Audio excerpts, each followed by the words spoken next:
not have mentioned names. That's defamation. One that can be swept aside by truth or justification. You see, the problem is not a 21-year-old boy. It's that Abib could become Pella by not doing one thing intellectual, yet gathered 15 million followers, and not one of you could sit down to assess that. The problem is not a 21-year-old boy. It's that even our bloggers would post Kata's video 10 times before posting one of Eric Gugwa's. The problem is your attention span. This video, for instance, some of you could not even get to this part. You have consumed so much of Kolu, the intellectual conversation about Wolu, Omolo Majade Lenwe Opoju, and in an embarrassing attempt to throw this beautifully coined term in the bin. You're not telling me that Pella is richer than YC. How bankrupt ni brain? I am confident so none. You see, because I'm feeling generous, I'm actually going to break it down. Olodo Uprising is our first lady telling us the Accra business is lucrative after sharing Toyota Hilux for our besties.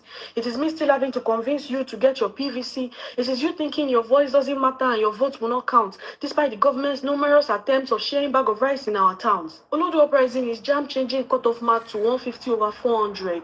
That's like 3 being a pass mark in a 10 marks test. It is meaningless videos getting more visibility on our internet because we are more interested in being entertained than being educated. Olodo Uprising is seeing relationship as poverty alleviation schemes. It is grown women on Snapchat saying mama to kids. It is being okay spending 4 years fighting for a degree only to end up dancing on TikTok for what to eat. Yes, the country is far from easy, but too many of us are settling. People no longer have big dreams, yet 16-year-olds, they buy car for different settings. Olodo Uprising is coming together with derogatory terms for people making sense. It's calling a lady pick me because she's trying to teach you independence. It's thinking your boss down and 3 camera is a sign of wealth. It is a 7-year-old lip-syncing Carry Olosho for 214, side by side at daddy. But because the video entertained you for 15 seconds, the one so for me pay is not that deep. It is schools now allowing their children participate in senseless TikTok challenges. And so I say it again. The problem is not a 21-year-old boy. It is a system that consistently applauded his non-works and the massive following behind his uncouth talks. You don't need to be uneducated to be part of the Olodo Uprising. You just need to major in noise and minor in understanding.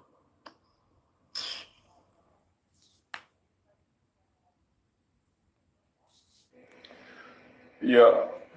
Hello.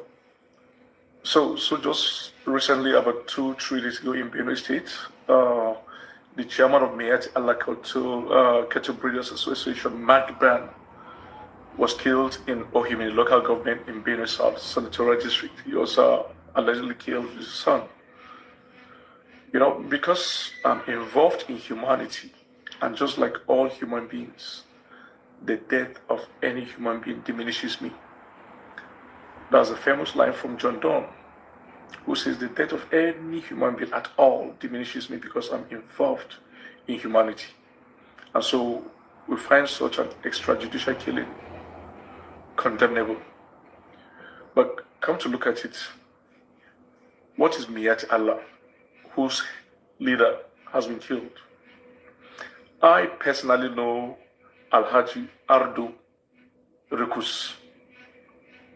I know him. We had a meeting in Yerwata, my village, in the primary school there, on May 15th, 2020, with the late chairman of Miyati Allah in Nasarawa State, who was also killed, by the way, in Garaku in 2021. You know, that is Ardu Muhammadu Husseini. We had a meeting. I was part of the Benue delegation, which included John Engi, former local government chairman of Kuma, my daddy, political leader of here, Avine Boom, you know, Barrister George Usongo, my colleague, and my senior brother. We had a meeting, a peace meeting, because that's a Benue State delegation, and they were part of it. They came, including this Rikus, who was killed, and the former chairman of Mayat Allah in Nasarawa State, Ardu Muhammadu Hussein, was killed, including the current chairman of Mayat Allah in Nasarawa State, who is right now in detention regarding the killings in Yerota. That's Ardu Muhammadu Lawal Danu. I know all those people. We had that meeting, and you know, anytime you have these meetings with these people, they justify all the killings that happen in Benue, and they try to let you know that this and this are what you're going to do to stop it. And all the solutions they are providing are solutions that have to do with the total conquest of your land, taking over of your land, pushing you guys one side, and creating room for them. That's a summary of every solution they always try to create. For every meeting you go with these people, they always try to justify the killings of people. So firstly, that's an organization that has always been responsible for the killings of our people. This guy who was killed in Omoye, he has been the chairman of Miati Allah Cattle Breeders Association of Benin chapter. Oriyomi, welcome. Greetings. I've known him all this while. And like I said earlier, sorry, I have a longer version of this. Miati Allah Cattle. Hold on 1 second. I have a longer version. Here, Benin chapter for so long. I've known him all this while. And like I said earlier, they are a Siamese twins with Miati Allah Kautahori, whose leader, Bello Badejo, right now is facing terrorism financing at the Federal High Court in Abuja with money laundering, because they do put up all these monies that their guys receive in ransom, put up millions and billions of naira, and send it all over for the buying of arms. And so the United States government, via the United States Congress, designated these two groups rightly, very rightly, as terrorist, global terrorist organization in their Nigerian Religious Freedom and Accountability Act. Putting them side by side with Hamas, with Hezbollah, with Al-Qaeda, with Taliban, with Al-Shabaab, with Houthis, with ISIS, ISWAP, Boko Haram. So, Miati Allah, why they've been, and I want to tell you, that's the most dangerous terrorist organization in the world. Of course, the Global Index on Terrorism has placed the Fulani terrorists as the 4th most dangerous terrorist organization in the world. So the Benue guy was killed recently. As much as, some of us condemn any form of extrajudicial murder.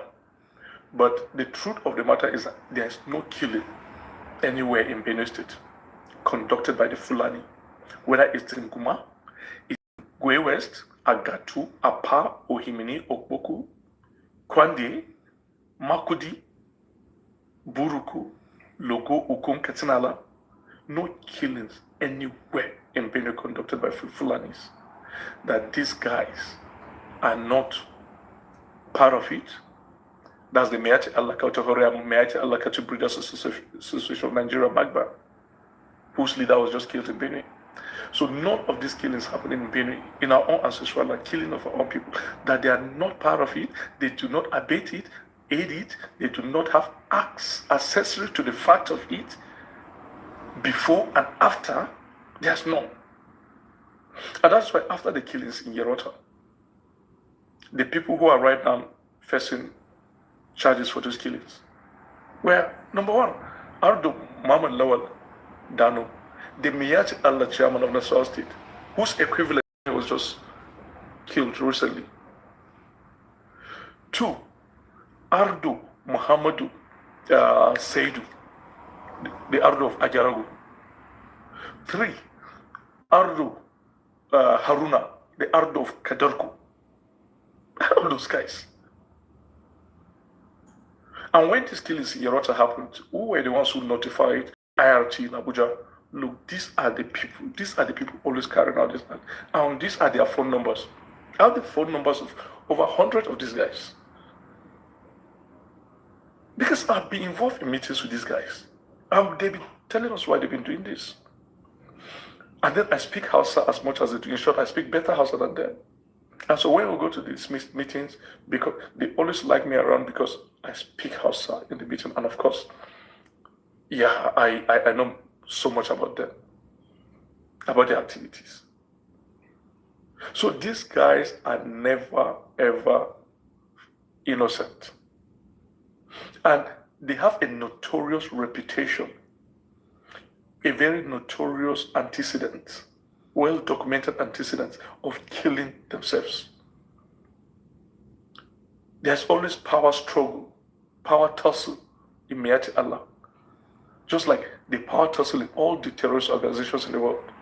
We know that Shekau, for instance, did not die in the hands of Nigerian security agents, but in the hands of another terrorist group. So there's always that power tussle. That was how they killed the chairman of Miyati Allah of Nasarawa State. The equivalent of this guy was still in Benue State now. In 2021, in Garaku, the former chairman, that was the one whom we attended meeting with in Yerota, in the primary school in Yerota on 15th of May 2020. And then 5 days later, 20th of May 2020, the then Governor Otom came to the same Yerota at the same primary school with the governor of Nasarawa State, Engineer Sule, for those same peace meeting. And then Engineer Sule brought amongst his delegation, this Miyati Allah guys, Otom amongst his delegation, we, and also this Miyati Allah guys. So why is it always with them? Because their entire agenda is conquest, their entire agenda is just taking over, their entire agenda is extermination. And so there's no single member of Miyati Allah anywhere in Nigeria who is free, who is innocent of the killings happening. No single member. It's just like you're saying a member of Hamas in Gaza is an innocent person. There's none. Or saying a member of Hamas of Hezbollah in Lebanon is innocent. That is exactly what these guys are.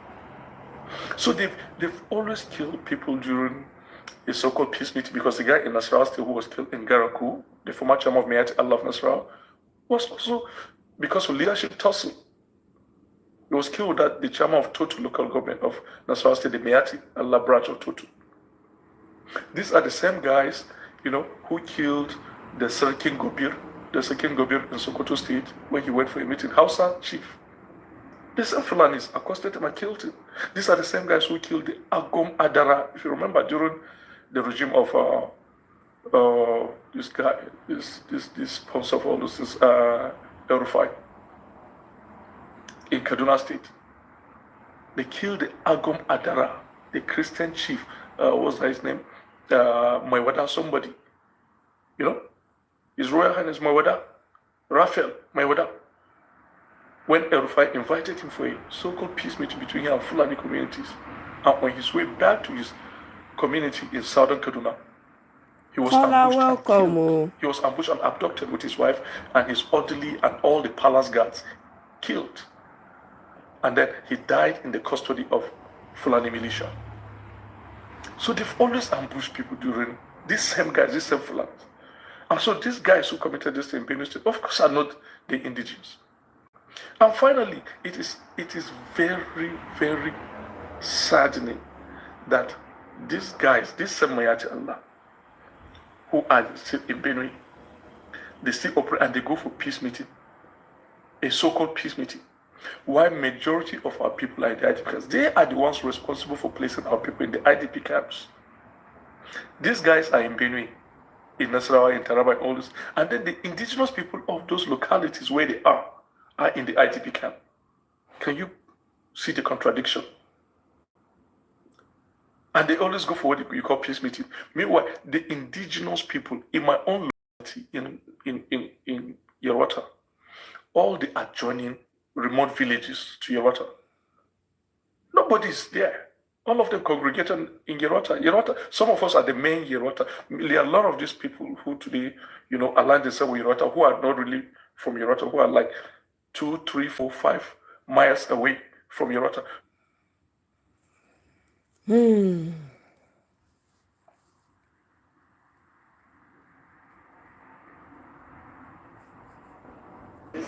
Each and every one of us need an identity shift. But the major thing happening to us is what I call an identity crisis. Each and every one of us need an identity shift. Both those in government, those in this room, and those in the rural area. Vote buying may never end until we come to the point where we are determining that the money is given to us, the resources given to us, belong to us in the first place. We don't need to sell ourselves to get what we deserve. So those who are saying that the political governments are not corrupt and they're not the reason why things are going on, it takes two to tango. When there's an action, there's a reaction. The people are frustrated and hungry, and so whatever is given to a hungry man, he goes for it. It's like an Esau and Jacob situation. Esau knew his birthright, but he sold it because he was hungry. but he had regrets. That always happens after 4 years of government. So Nigerians, it's time to have an identity shift. Move away from what the foreign powers have put us to be, beggars, black hungry people who will sell their destiny for peanuts. 1 billion, 2 billion is not enough to sell the whole country. It is time for us to wake up in this room, in the village, wherever we are, and seek for a shift in our nation. Thank you. Response to what you said about Younger Africans' report on the state election. You didn't fully inform the people what they said. They actually gave them a pass mark based on the fact that there was no recorded case of violence. But on the other hand, there were other things that marred the electoral process. First of all was vote buying and voters' inducement. They shared noodles, rice, money, another thing, and bread. Thank you. They shared bread as well. Then secondly, they allowed people to actually vote with voter slip instead of the PVC, which is very unconstitutional. According to the Electoral Act, you only vote with your PVC. So that's also a problem. Then they recorded 13% failure of the beavers. In 2026, we are still recording failure of beavers. So what was the remedy to it? They allowed everybody to vote.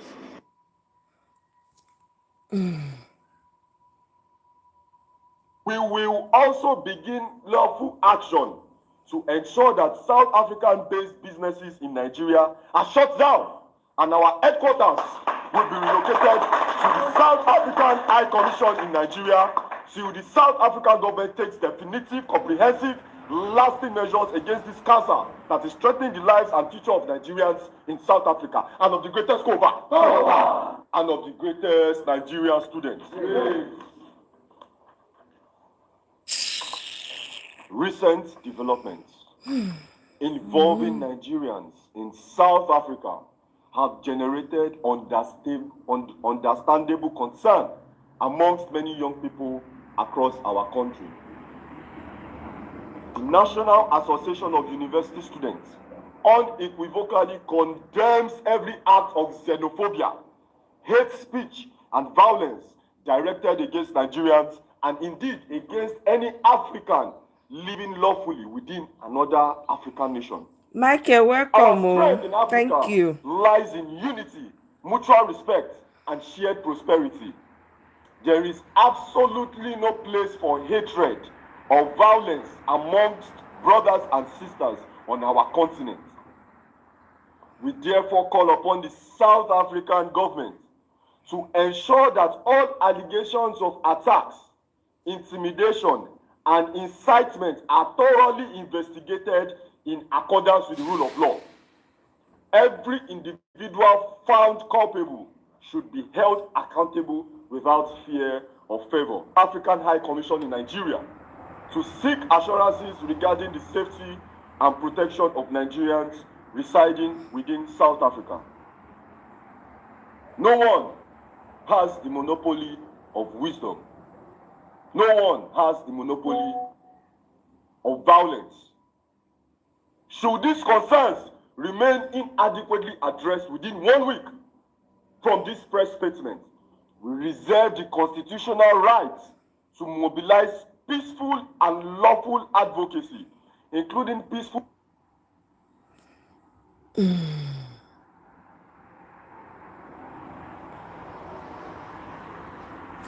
This is a snip from the World Conference they have. I can't find the full video.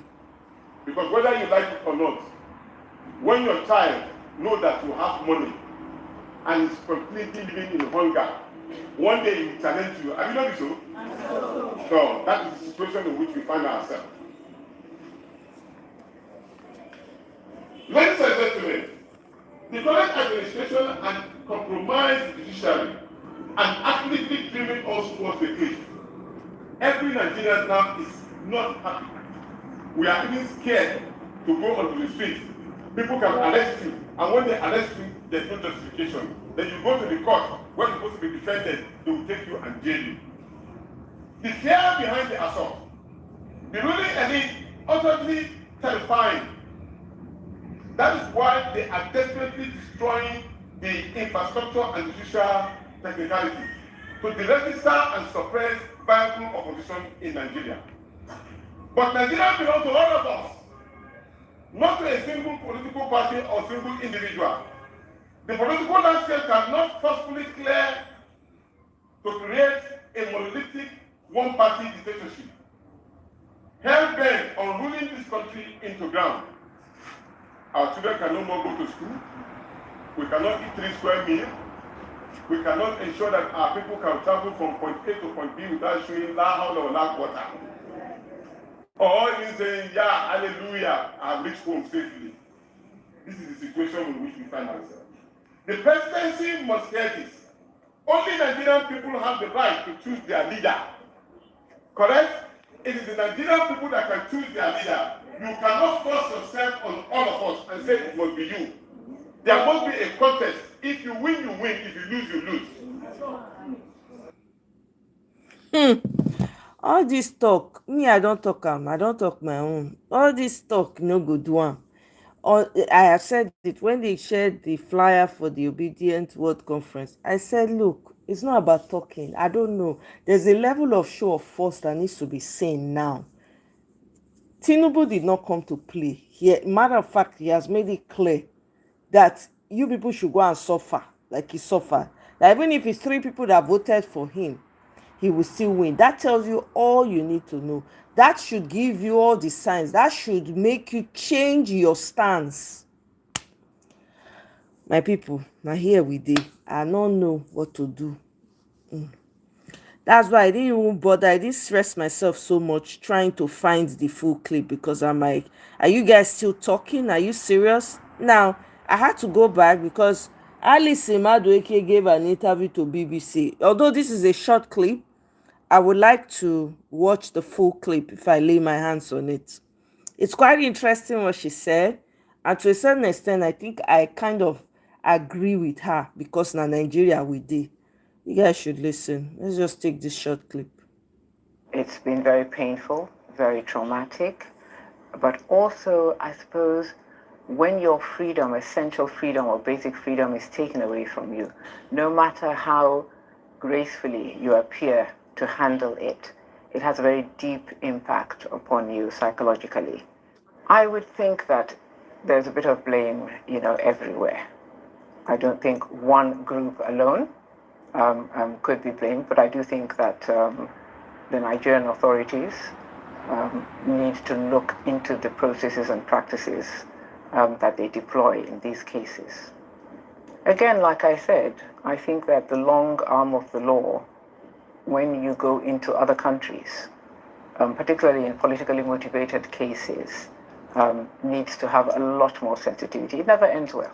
I would say that I wish that in retrospect, they had taken a little more time to look into the basis for the accusations and to decipher the truth of that basis, particularly from the Nigerian end, and what they were being fed. I was the first female to enter this sort of position as a petroleum minister and as head of OPEC in a very misogynistic society, patriarchal, if you call it that. No woman had ever got to that position before. And I think that being such a low-hanging fruit in terms of the opposition and what they were throwing, the accusations they were throwing at me throughout that period, I think I would have wished they had taken a step back and looked with a little more depth, I think, at the truth of the situation on ground. And also the things that I had tried to put in place in terms of pushing back corruption and fighting corruption in the oil sector, which had not gone down well with any of the cabals in the sector at all. I can agree with her on that aspect. Nigeria is such a misogynistic society.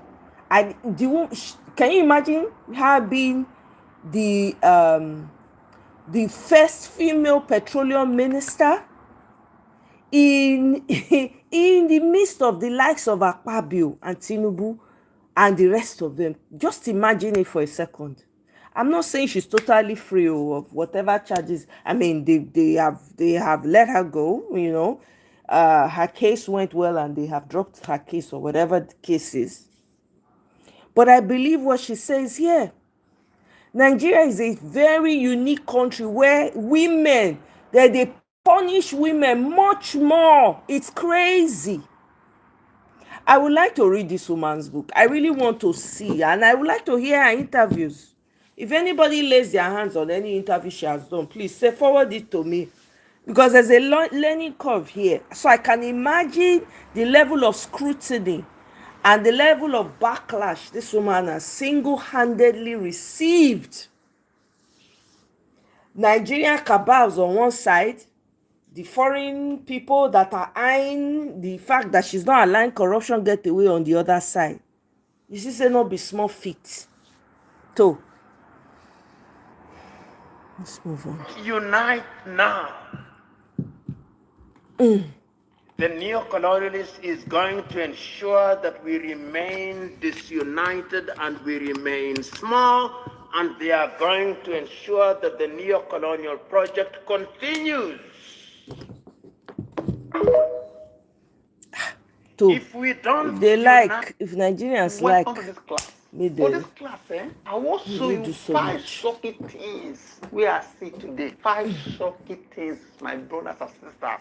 Number 1, Ogunafio, Nigeria, that is Nigerian government, the government of Tinubu, ignores warnings from the IMF. Mr. Obi Goes Breze, welcome. Oh. Goes ahead with Let me talk a am 5 louder. billion arrangement loan with the UAE. Remember, say IMF won Nigeria. English. Type of When loan no dey help wanna wan anybody. collect from UAE like this one. Other countries where collect am, you know they were with them. Open and be careful. They no hear. They cover their ear like this. Put edge. Don't collect 1.5 billion for the money now.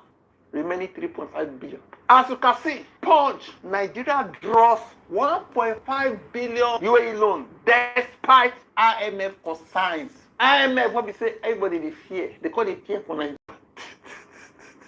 You know, they're shocking. Make I explain that to you. The federal government has, I'm following Punch News. Now they break down this part where they reach so. The federal government has collected the first $1.5 billion loan from a $5 billion financing arrangement with the first Abu Dhabi bank, like First Bank of Nigeria in the UAE. This money is only the first part of the total $5 billion approved by the National Assembly in March. You know, say anything when Tinubu want, you go sign anything. To receive this money, Nigeria must provide government bonds as security, as collateral. For every $1 borrowed, every $1 borrow, the break so Nigeria must provide about $1.33 worth of government bonds. If Nigeria eventually collect the full $5 billion, it must provide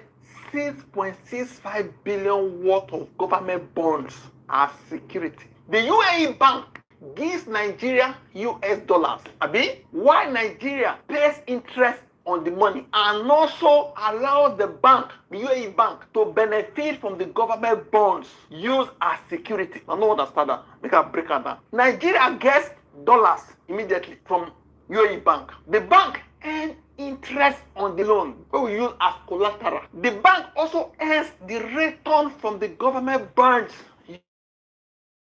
This is why the bank is willing to provide amount of money. Nigeria is they don't borrow for our head, borrow. Even to pay the interest they had. Now this UAE bank say, how am I going to pay? I don't get money to pay. Look at me, I don't get money. Say, no, go surrender our neck to you, our savior. We get oil like you, but we don't manage our just give us.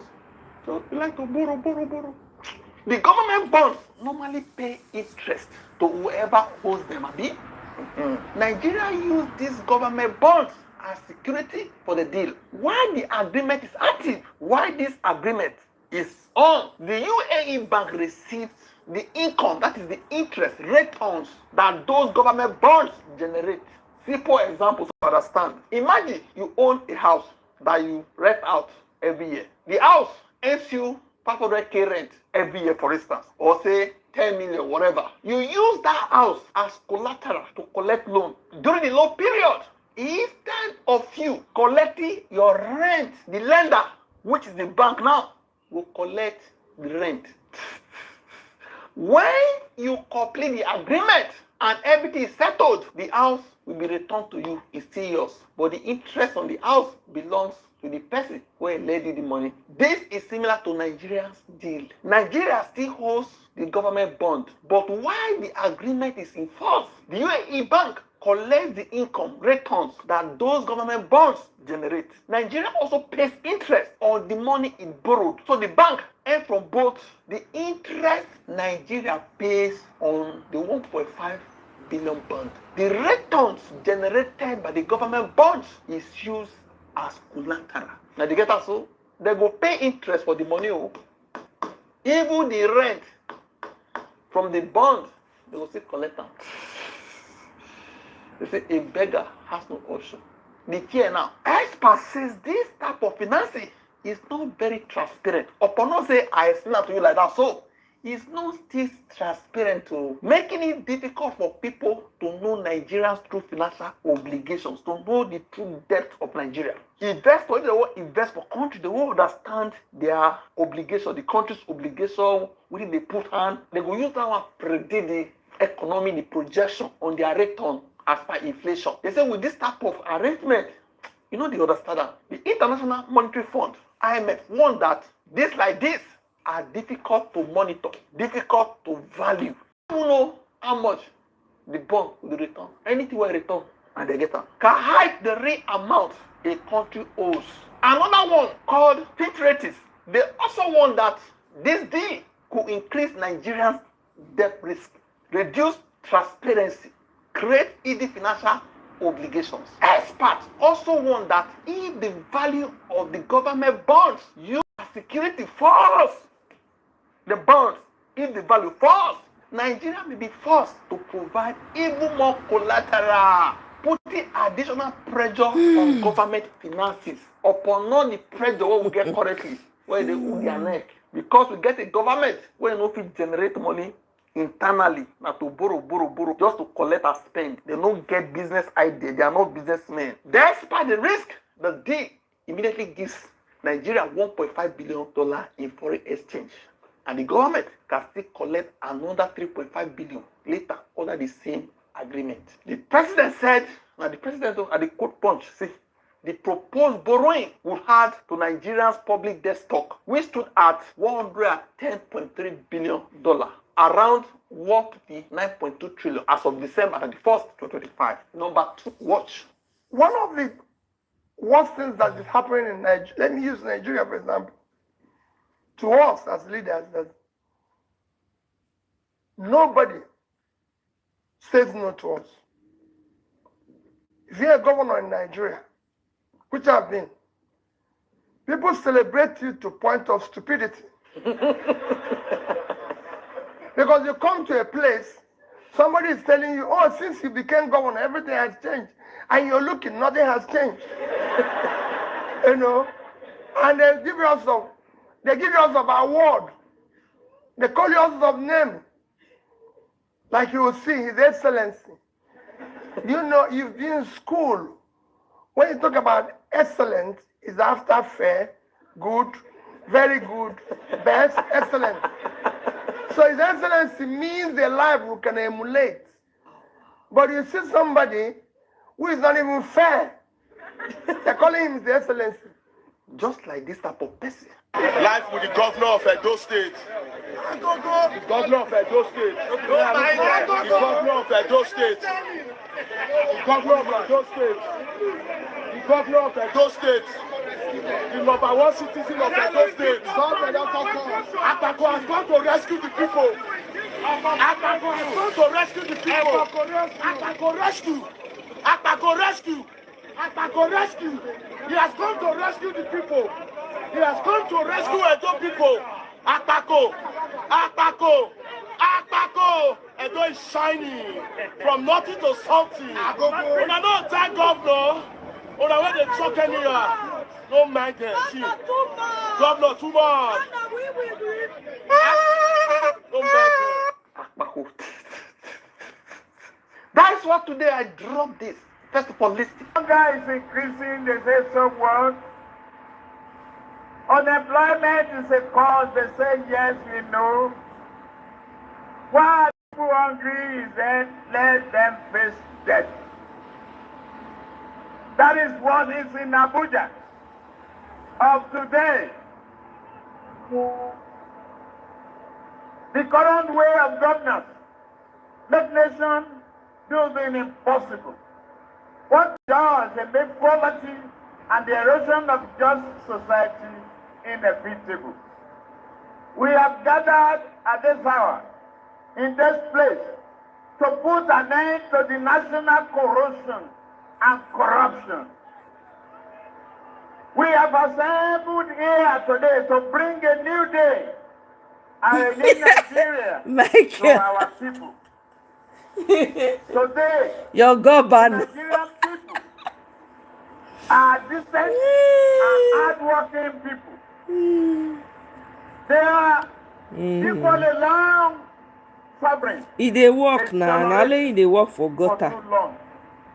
Just because they are long suffering does not mean they should be forced to suffer until death comes.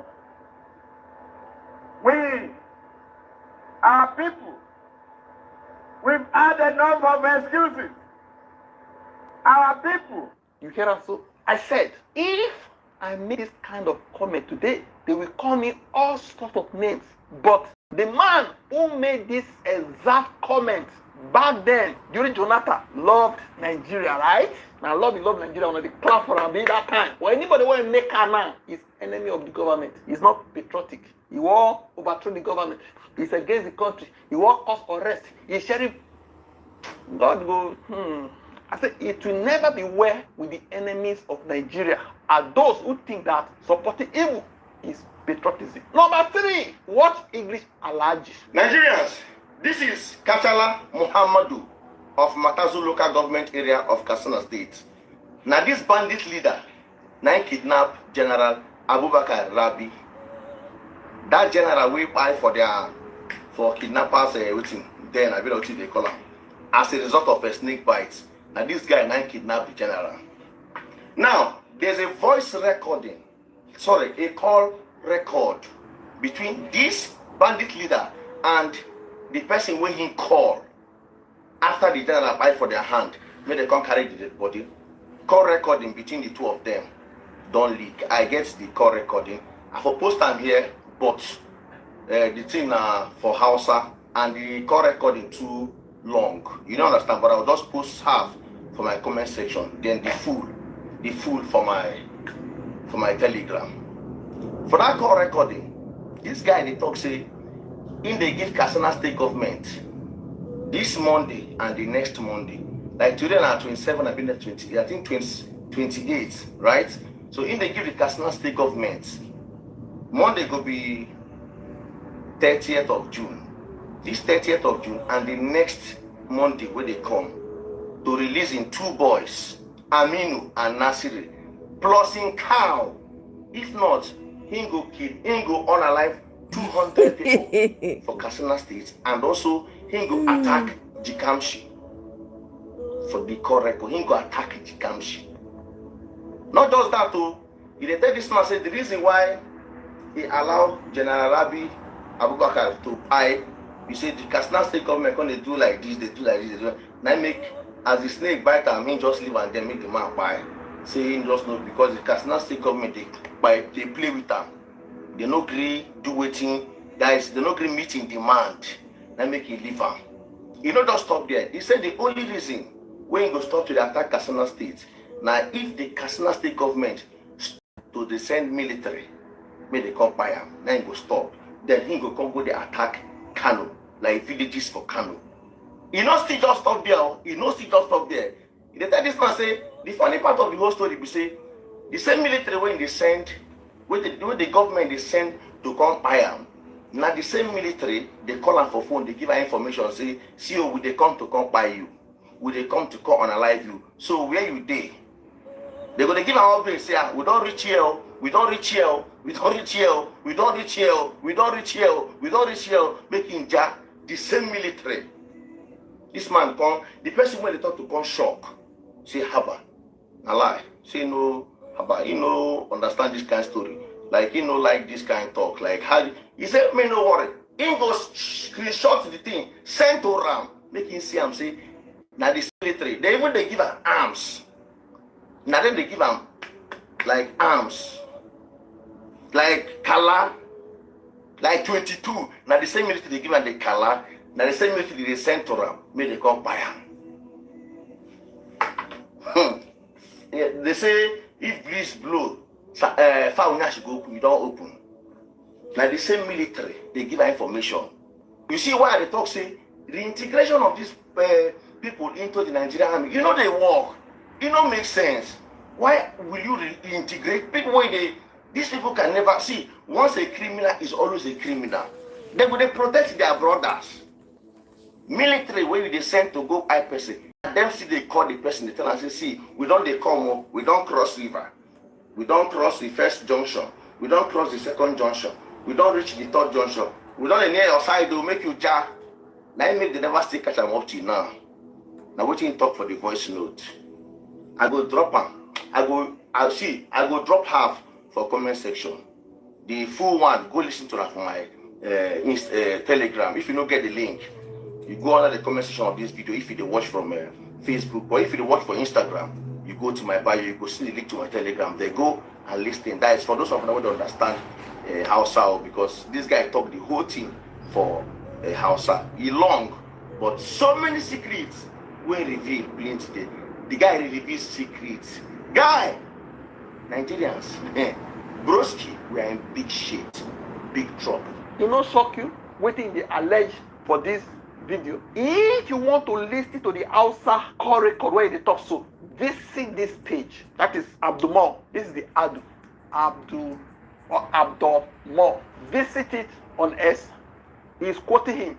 I swear to God Almighty, all the security forces said to attack my camp and my boys, they inform me anytime they are coming.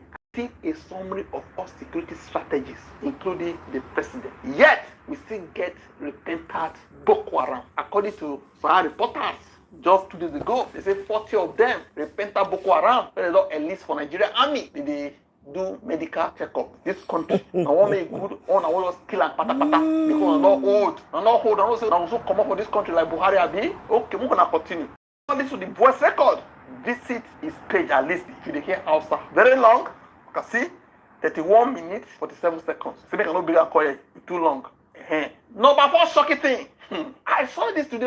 I don't know when. They say one politician, now Labour Party politician from Suka, Enugu State, say, Peter Obi wants to our son, wants to Okokwa. Okokwa will talk say, if Peter Obi swam, he go reveal more, he go scatter the table. They don't swam now, never scatter table. Now this guy they talk so, they say the man talk say Peter Obi was quick to sue our son, Kenneth Okokwa, but has never sued Reno Mokri, despite the insult and allegations are repeatedly made against him. But he no call us scammer now. He no tell us say they collect for money now. Peter Obi is looking down on us. The people of Suka and his actions will not be tolerated. Kenneth Okokwa is our own and must be protected at all costs. I think he's a lawyer now, so why not protect him?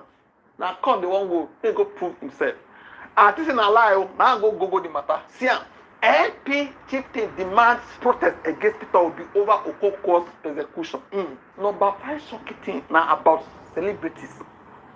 One thing now today here, what we are here, all eyes on you. Just pray say, where all eyes are on you, nothing happens to you. So I saw this, and they shocked because I remember that time when they say this guy get issues, God come out and a lie. I was so happy. See her now.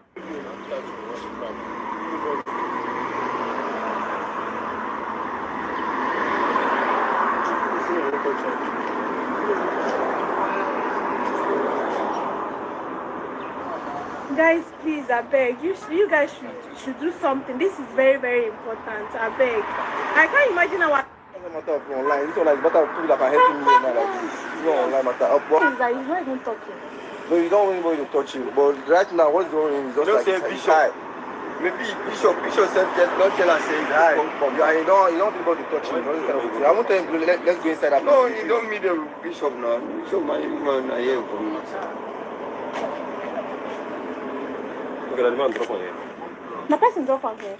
No, you don't come with you. You don't enter that shop, come back. Okay, he himself. In Nigeria, Nollywood actor, Those are the 5 shocking things I make a share with me. What do you not take? Mona drop up a comment section. Don't forget to like, share, and subscribe to this channel. Thank you. Oh, I'm telling you, Michael, wicked souls, demonic entities, legions, now they walk around as politicians. It's a shame, but now where we find ourselves with this. Is as notorious as it is very, very dangerous. Because when you look at that judgment as a lawyer, you know that one, PMP is not a party to big problem, and Michael. you cannot go to court with me, and after 6 months, the cameraman goes to the same court and asks the court I to vacate have a no judgment idea. in which It's it wasn't a crazy. party. But the court is claiming that there were issues that were supposed to be made sometimes known. I would think I don't know that country not made function known as or one. not revealed. The tribalism, When you look at the competence of that court, the jurisdiction of that court, deep. when you have delivered a final judgment, the appeal court is there. To think that one And even when grew up a in party that kind of that is is not a scary party to to the me. suit wants to make any comment or any input to a judgment that is Because there are a lot of things now that I'm remembering, and I'm realizing it was tribalism. I didn't even know, and my parents didn't, I never knew to ask them, So man, there were so many things I had no idea about. I had no idea how bad Nigeria was. I had no idea. Somebody, when I went to school, right, there's somebody I met one time from outside of Nigeria, but the person goes to school for Nigeria. The person go tell me the problem when the fathers they leave for their children. I don't know wetin we talk reach for Nigeria. That they are living a gigantic problem for the children in Nigeria. It didn't make sense that time. Now it makes so much sense. There's so many flashbacks I'm getting, and I'm realizing how deadly tribalistic Nigeria is. It's crazy. And I remember now, and I'm like, oh my God, that was tribalism. I had no idea. It's crazy how it's like you grew up in the midst of wolves and don't even realize. I don't know. Just my part I go play. Anyhow, I go know so I don't do my part. That country.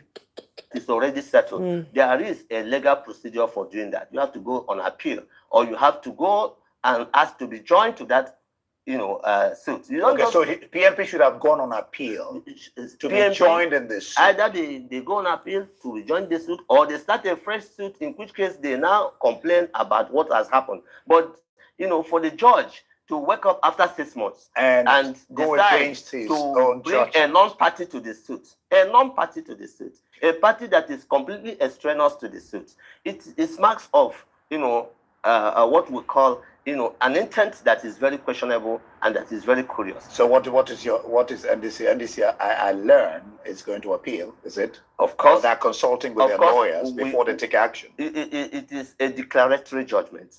So there is nothing that will stop NDC from existing and from carrying out its processes. It's a declaratory judgment.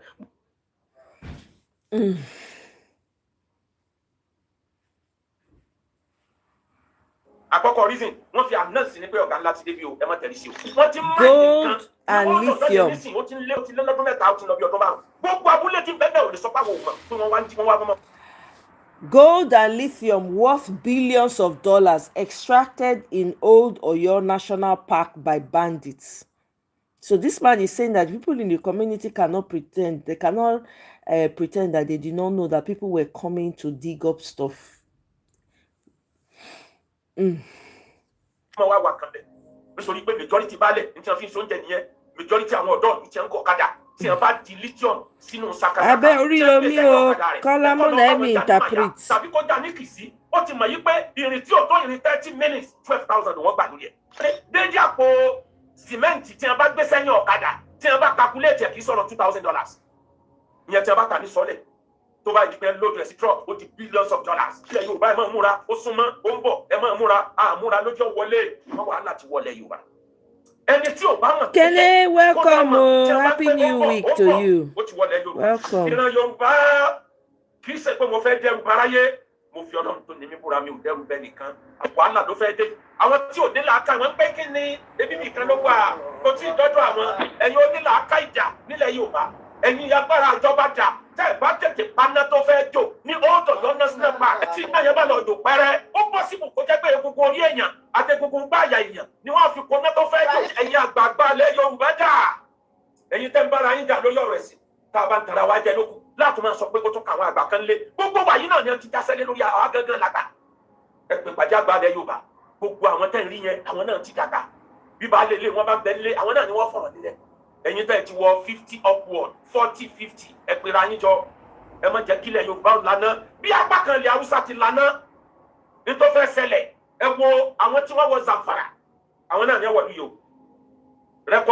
rẹ́kọ̀dù àgbáyé ó pè wípé láàrin 2011 sí 2021 tí sọdún mélòó ọdún mẹ́wàá ọdún mọ́kàndínlógún ọdún mẹ́wàá wọ́n làwọn tí wọ́n ti pa ní Zamfara nìkan ẹ lọ wo lórí íńtánẹ́ẹ̀tì rẹ́kọ̀dù tó wà wọ́n ní wọ́n lé 10,000 yẹn láwọn tí wọ́n ti pa àwọn tí wọ́n wá displace tí wọ́n lé kúrò lábúlé wọn lé kúrò nílùú wọn àwọn tí wọ́n wá displace wọ́n ní wọ́n lé ní 2 million yẹn àwọn abúlé ìlú tó ti dahoro wọ́n lọ fẹ́ tó 50 ẹ lọ íńtánẹ́ẹ̀tì ẹ lọ kà ẹ lọ Google ẹ bó ṣe wá rí ní Zamfara bẹ́ẹ̀ náà lórí ní bọ̀rọ̀ níbi tó ti kọ́kọ́ bẹ̀rẹ̀ nínú gbó Sambisa wọ́n láwọn tí wọ́n pa látàrí wàhálà gbó Sambisa wọ́n ló lé ní 20,000 èèyàn lára wọn làwọn ọmọ Chibok 276 tí wọ́n kó ń jọ sí tí ẹ̀ ní ọmọ rí padà majority àwọn ọmọ yẹn ló mọ̀ pa ìṣẹ̀lẹ̀ yẹn lọ àwọn tí wọ́n padà gan 80% wọn ló dé toyúntoyún wọ́n lọ lọ́mọ tí ò tí bàlágà tí ò tí jábàlé wọ́n dé wọn màdámù ni wọ́n bá dé màdámù Chibok ni wọ́n bá dé lọ́dún náà lọ ẹ wo àdánwò tí ń ṣẹlẹ̀ nílùú yẹn bó ṣe wá yí lọ tó yí bọ̀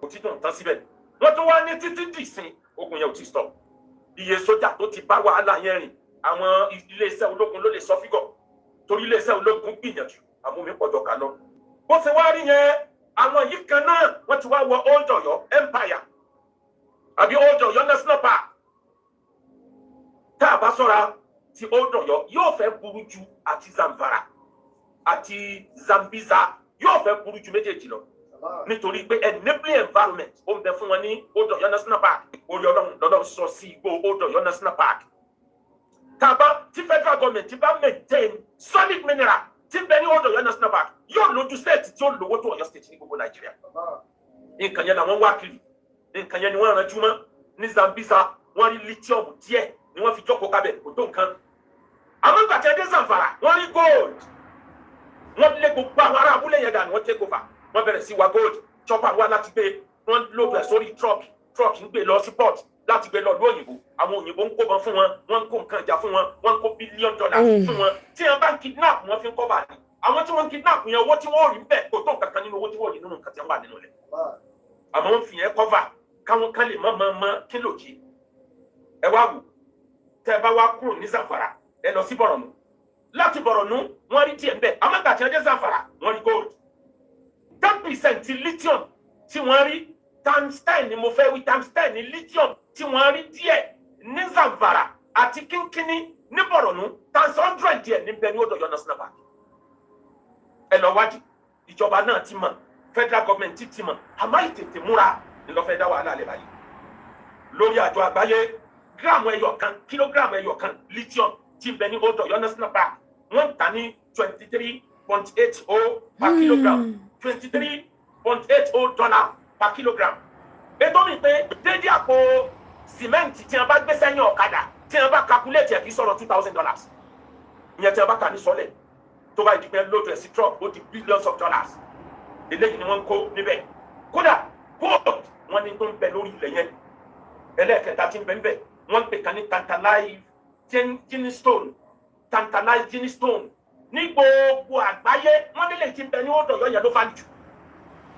Àwọn nǹkan wọ̀nyí ní bẹ́ẹ̀ àwọn nǹkan wọ̀nyí làwọn ọ̀gá ńlá ni wọ́n wá fún òní wọ́n wá jókòó tẹ̀ wọ́n ti máa ní nǹkan ní Old Ọ̀yọ́ yẹn nísìnyí ó ti lé lọ́dún mẹ́ta ó ti lọ bí ọdún márùn gbogbo abúlé tí bẹ́ẹ̀ ò lè sọ pé àwọn òmò pé wọ́n wá ń tí wọ́n wá kan bẹ̀ nítorí pé majority baálẹ̀ ní tí wọ́n fi ń sóúnjẹ nìyẹn majority àwọn ọ̀dọ́ ìlú tí wọ́n ń kọ́ ọ̀kadà tí wọ́n bá di lithium sínú sakasaka tí wọ́n gbé sẹ́yìn ọ̀kadà rẹ̀ pé kọ́ lọ bá wọn já ní màyà tàbí kó já ní kìsí ó ti mọ̀ yí pé ìrìn tí ò tó ìrìn 30 minutes 12,000 wọ́n gbà lóye àwọn yẹn náà ń ṣiṣẹ́ fún wọn abúlé yẹn tí wọ́n bá lóòótọ́ oríṣiríṣi torí truck ò lè débẹ̀ ọ̀kadà náà fi máa ń gbé majority eléyìí tó bá wet ní ọmọ nílò chopper láti wá gbé ọ̀rọ̀ tí wàá tán síbẹ̀ lọ́jà àgbáyé wọ́n ní wọ́n ń ta lithium tó bá kún truck ńlá kan ó lè wọ́ ti $37 billion lọ́jà àgbáyé nǹkan yìí ló wá wà ní ilẹ̀ Yorùbá ló wà ní Old Ọ̀yọ́ National Park nínú gbogbo àwọn mineral resources la kà sílẹ̀ lithium ló value jù mẹ́ o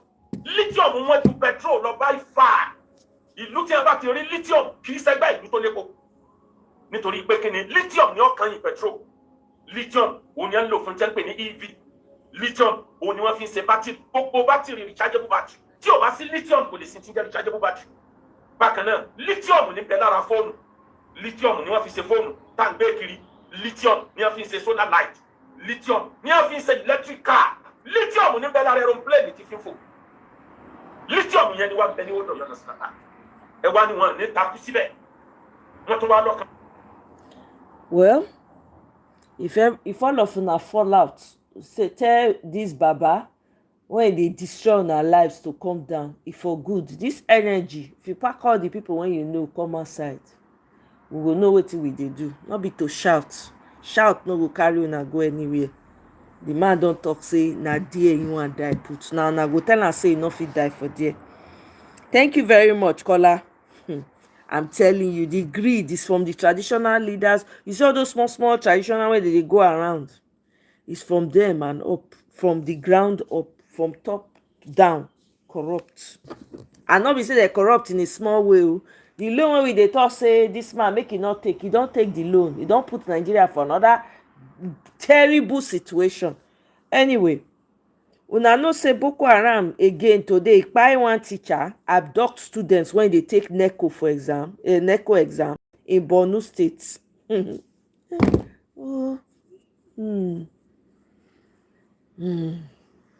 Peter Obi killed Ahmadu Bello and Tafawa Balewa.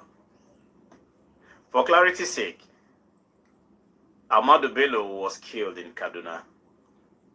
Tafawa Balewa was killed in Lagos, but his body was found in A4, I think, for Abeokuta Road. Yeah, that's where his body was found, alongside Okoti Ebo. That's where his body was found. Now, Peter Obi was born, I think, July 19th, 1961. And this Zogu school was 1966 January. I think January 15th or thereabouts, if I'm not mistaken. January 15th. Now, Obi was just 5 years when all these things were happening, or when all these things happened. Now, today, some group of people is now perpetrating lies everywhere in the north. As I'm talking to you now, people are buying the idea that Obi drove Nzogu to kill Tafawa Balewa and Ahmadu Bello. Obi was 5 years.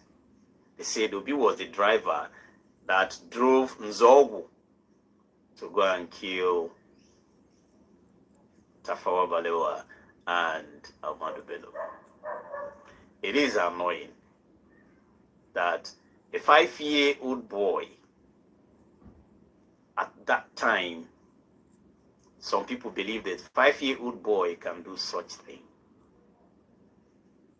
That is the same system these Fulani extremists are using to make sure that the Hausas are down like they are nobody.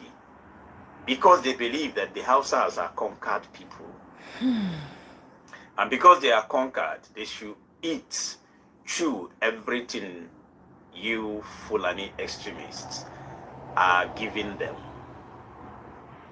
Extremism has no room in Nigerian politics.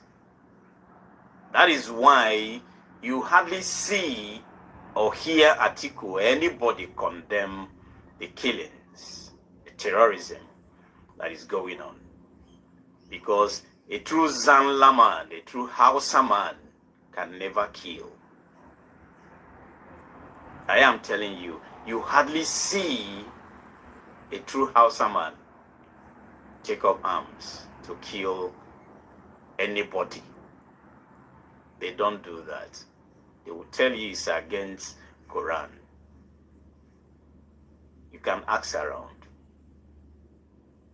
But these guys, every year, every time, they bring in some negative narratives to keep the Hausas down. They say that Obi is the one that killed Ahmadu Bello. Obi is the one that killed Tafawa Balewa. And when the Kwankwasia movement is now telling people the truth in the north, everywhere in the north, everywhere you see Kwankwaso and Kwankwasia movement, telling them that people, these our Fulanis have been ruling you for decades, and you are still here. You are not going forward, you are not going backward, you are just there. You guys are cobblers, you guys are sugarcane sellers, you guys are not adding anything to your life. No education, nothing. You don't have water, you live in abject poverty. And they, the Fulanis, are leaders of power. They, the Fulanis, are ruling you, even in your own land. Sokoto used to be Hausa land. Today, who is ruling Sokoto? The Sadwana of Sokoto is a Fulani man. Every emir you see in the north today are all Fulanis. And each time they make the Hausas believe that we are the same. You guys are not the same. You don't speak the same language. You are being used and dumped at every point in time. My name is Hyacinth, and this is the Hyacinth Network. Please like and share. Party did say that INEC denied its the code for it to upload its candidates. What do you make of this? What's INEC's official response? I don't think that is the challenge that only the NDC currently is facing. I think other political parties also are facing it. The last time I read a release from PRP, ADC, is the same position. However, we understand our case. Of course, being that judgment came on Friday, it's expected that INEC will be expecting to have the CTC to now enable it act. But I wonder why INEC in the first place should even be waiting for anything that will come from someone, a party, an entity that it does not have any of its record. The Peace Movement Party, so-called, does not exist anywhere. It's not a registered political party. That is the party, the people that went to court and obtained that nonsense judgment that they got on Friday. I wonder why INEC would be waiting to hear or get any CTC copy from such an organization that does not have its stamp of recognition. This is not a registered political party in Nigeria, neither is it a registered NGO in Nigeria. So, so anybody can wake up and say the APC is no longer supposed to be recognized by INEC, and INEC will be listening to it. But like I said earlier, we know the usual game that the current administration has been playing. They have followed the hope of the Nigerian people, Mr. Peter Obi, to everywhere he goes.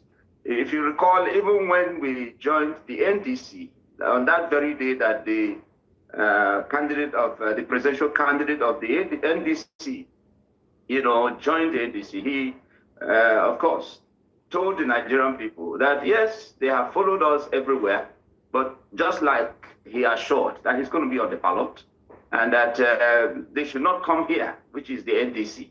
Known to us that, like the prophecy that was declared that day, they didn't go to sleep because they didn't expect, the ruling party that are so afraid of Mr. Peter Obi, didn't expect the kind of surge that the Nigerian people, gave to NDC and all of that. And that is why they are making this move to distract and probably to shift our focus away from our winning ways that we are putting together, because the strategy towards the victory for 2027 is where we are, focusing on, and that cannot change.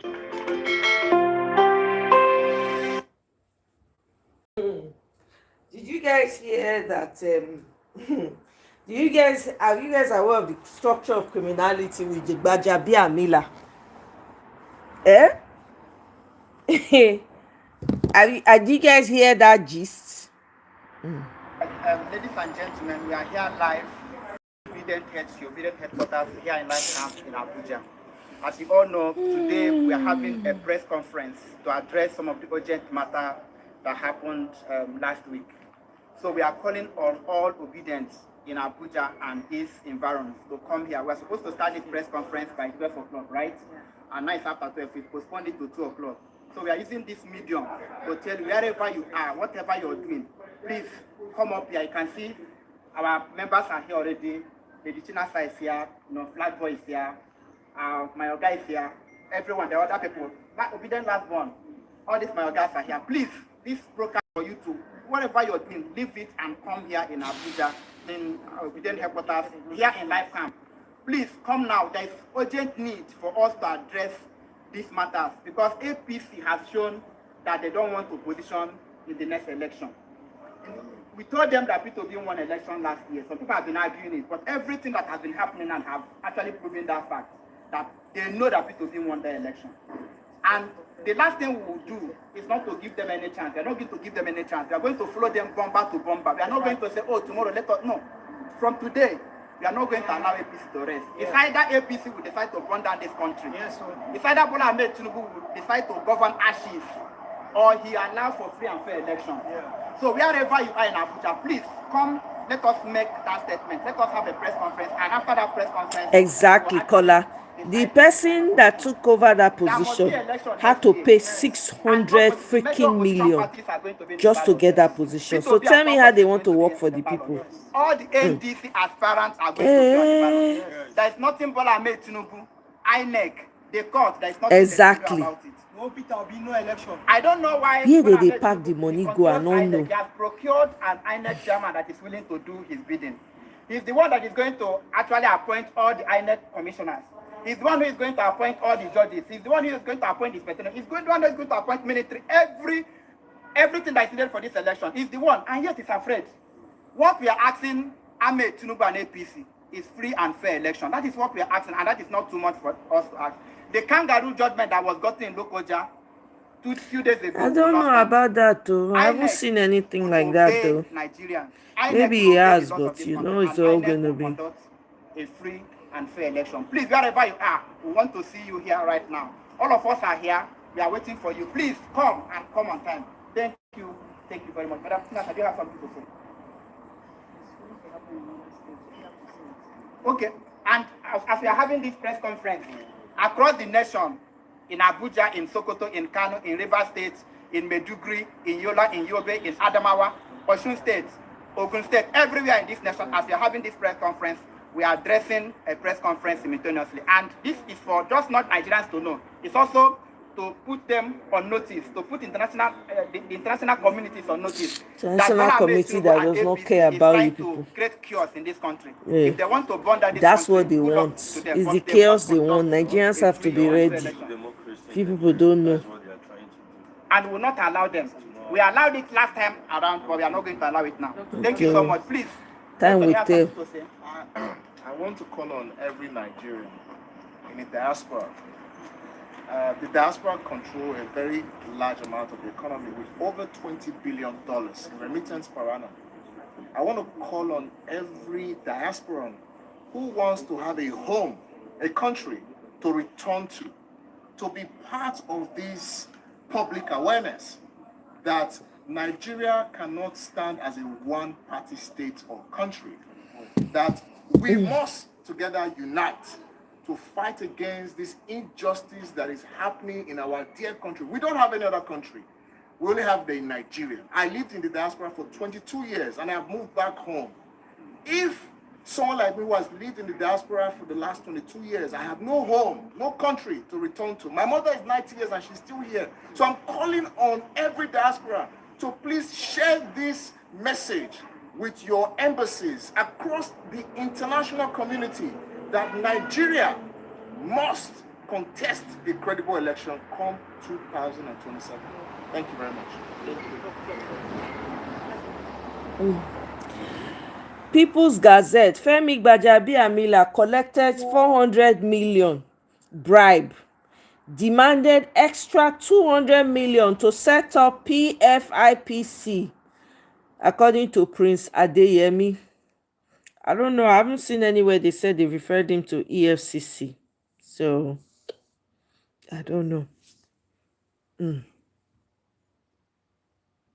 APC women were meeting, and Madam First Lady Remi Ahmed Tinubu, RAT, made the following statement. Take a listen. Leader for Abia State, APC woman leader, APC woman leader for Anambra State, APC woman leader for Bauchi State, APC leader for Osun State, APC leader for Oyo State. Your vehicles will be ready before the end of the week. So I urge all our governors, this is how we want our women to be treated. The vehicles are your personal vehicles. You are not giving it to the party. Can you hold up? And just a few days ago, the same First Lady was talking to Nigerian women. Take note, in the first video, she was speaking as the leader of APC women. And she was making reference to the various state woman leader for APC women. And she even instructed governors who have turned to school boys under this administration that they must take care of their women, of APC women. Now she's speaking generally to the Nigerian women. Take a listen to her message on what she suggests as form of economic empowerment to the Nigerian women. We're trying to give hope, and to start akara business doesn't take a lot of money. To start roasting corn, or somebody even said about grant, you see they're saying that kuli doesn't take much. We didn't give them a loan, we gave it to them as a grant. So we've encouraged Nigerians as best as we could. What is within our hands, I have given, and I keep giving. Now, I do not have a problem with the utter disregard and disdain that this woman treats Nigerians with. I don't have a problem with it because some people did not listen when we were talking in 2023. And we have another opportunity to make our voices heard again in 2027. If you are not happy with this arrangement, your best bet is to express your anger in the next election. So she, to me, is not a problem. But I have a problem with APC supporters who are trying to explain and rationalize what this woman has said. If a local government chairman says this, it will be a disappointment. A local government chairman, it will be a disgrace if a local government chairman says this. We can hear this from maybe a councillor. We can hear this from maybe a community leader. We can hear this from maybe a street chairman. We can hear this from a community development association leader. We cannot hear this. We should not be hearing this from the wife of the husband who occupies the highest office in the land. One thing about supporting this kind of statement that I consider very foolish is that foolishness is like pornography. Very difficult to define and explain, but you know it when you see it. So when I see certain comments from certain individuals, I just know that this is foolishness. I mean, nothing else can explain this kind of thinking apart from folly. Thank you for your attention to this matter.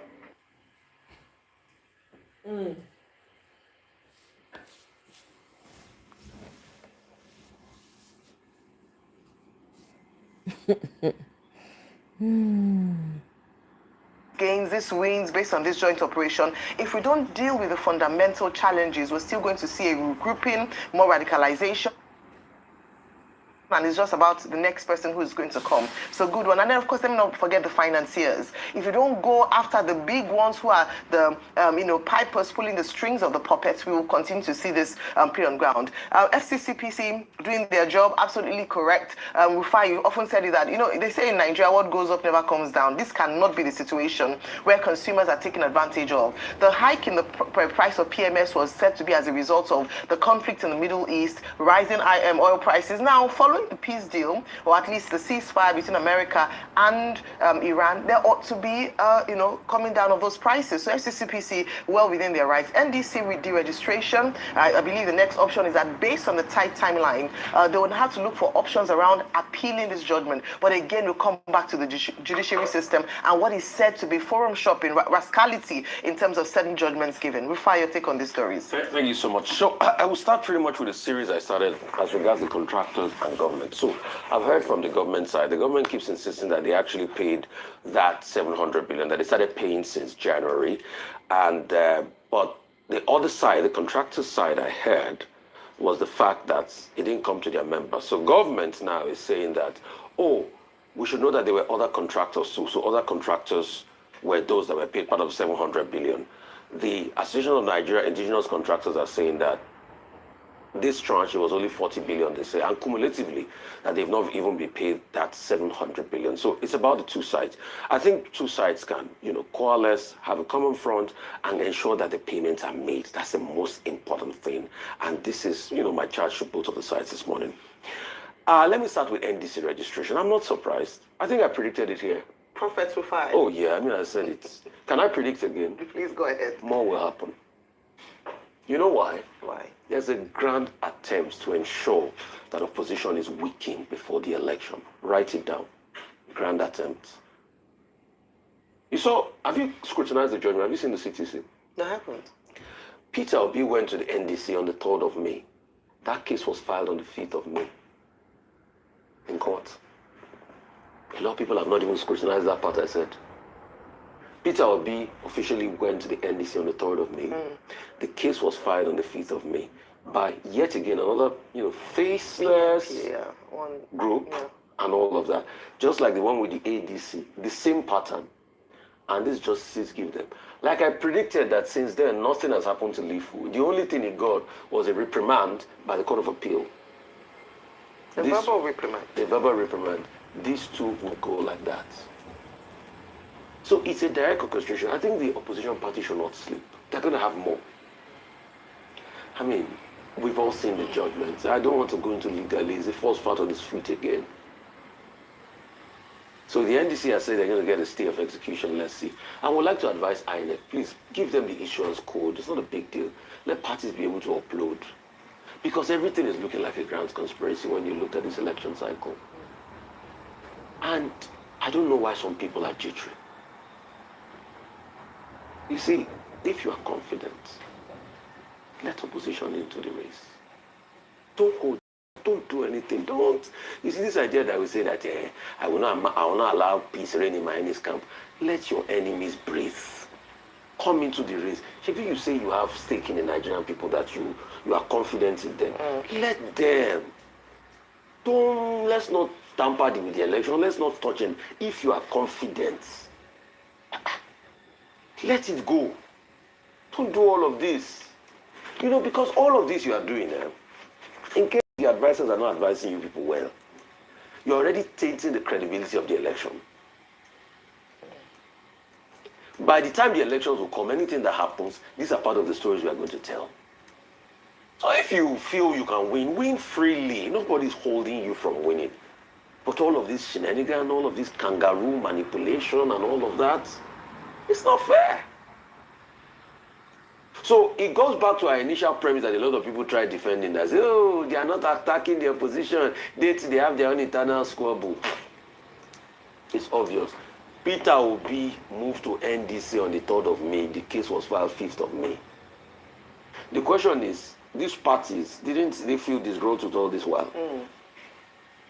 All of a sudden. All of a sudden. So that's what's happening. FCCPC.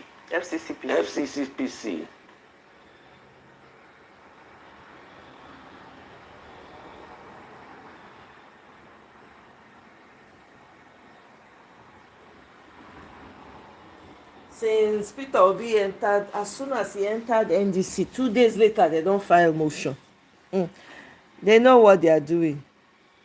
After Shure, you are wrong. They are after you. They want to take away your voice too. When I remember this off your mic moment. That most of the contracts in NDC are given out to members of National Assembly, but you don't know about it. It's okay. It's okay. That is okay. It's okay. Off your mic. It's okay. Off your mic. Can you imagine? That Wayo triangle is back at it again. You see, at the top of that triangle was then Speaker, now Chief of Staff, Femi Gbajebiebina, who appointed a first-term lawmaker, Big Tivo, now Interior Minister, to be the chairman committee on NDDC. And according to the then Minister of NDDC, Akpabio, they were awarding contracts to themselves. Only this time, they know they try to take away oil money. Now the voice of the people, they won't take away. You see, they do primary since when they don't declare president. But the lawmakers' elections, they won't take them away. And at this week, they won't do them. Like Akpabio tell us, all the incumbents, we don't lose, they won't bring them back, even though the people reject them because they no work for the people. They won't install a flock of prone lawmakers that they can bone at will so that they go stand up, they sing on your mandates. I just want to advise them, say, Ijeti Desmond Elliot, Emaje Ondo State, Bell, Aha, Anyilofen.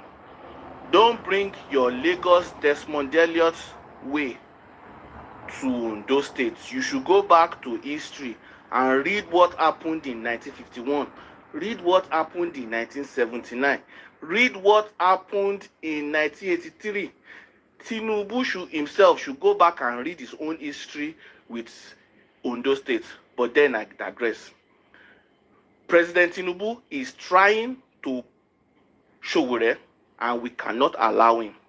He is trying to take away the voice of a journalist. You see, Hitler had Gestapo, Stalin had KGB, Tinubu has DSS. A journalist posted something and now they are prosecuting him. They want to turn Nigeria into a police state. You see, I don't like Showore.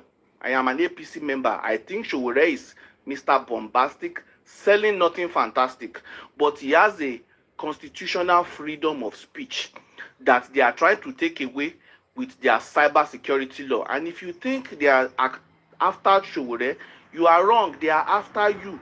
They want to take away your voice too. They have tried to weaponize poverty to take away your voice, and now just your ability to speak, if you post it on the phone, they want to punish it so that you no go talk.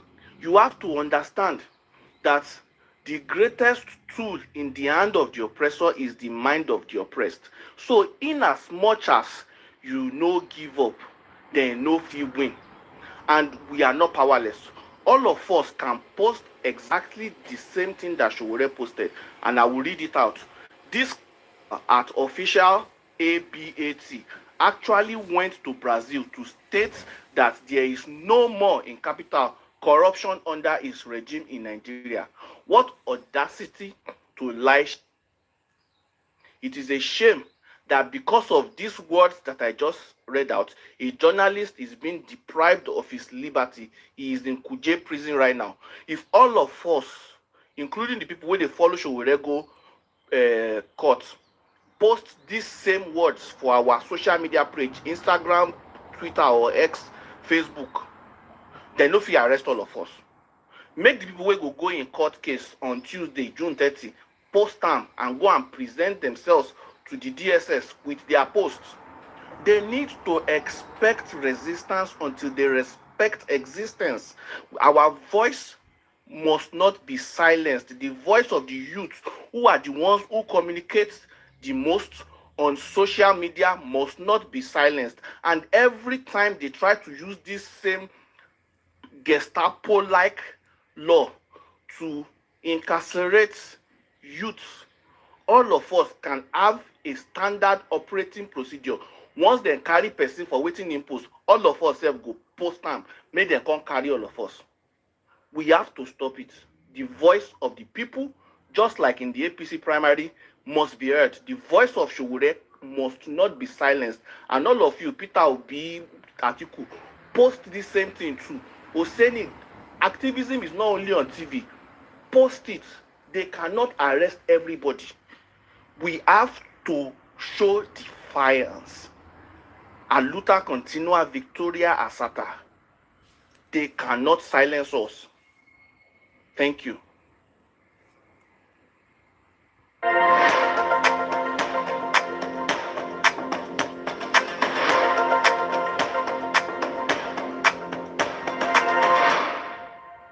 Recently, the appeal court wrote that the NDC was deregistered as a political party. I would like to hear from you firsthand. What is the current status of the NDC party as of today? Well, thank you very much. Let me start by saying that NDC for us is a very special party in the sense that well-meaning Nigerians applied to get it registered. And INEC, in its own wisdom, told them that the logo is similar to the logo of the APC. But anybody who actually looks at the logo that was being submitted to INEC, which is the fingers victory like this, and of course the broom of the APC are completely different. And therefore, as the law and the constitution provided, the ladies and gentlemen went to the court, High Court in Lokoja, end of last year. And the verdict from the court, as expected, was that the INEC should register the party because there was no similarity to the extent that the INEC would reject the application. End of December to date is 6 months. INEC did not appeal. In the contrary, they decided to register the party, meaning they did the right thing. And INEC has been attending all our programs at all levels, ranging from the congresses to the national convention, and even the special convention that we held recently were all witnessed by INEC.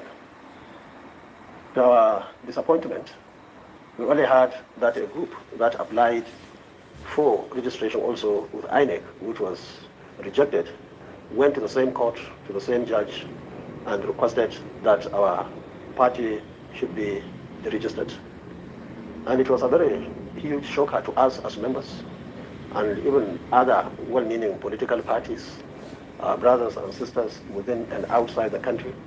It was a very big shock that the same judge in the same court decided to reverse himself because of some people who are not representing any registered party and who are not representing any registered or known organization in this country.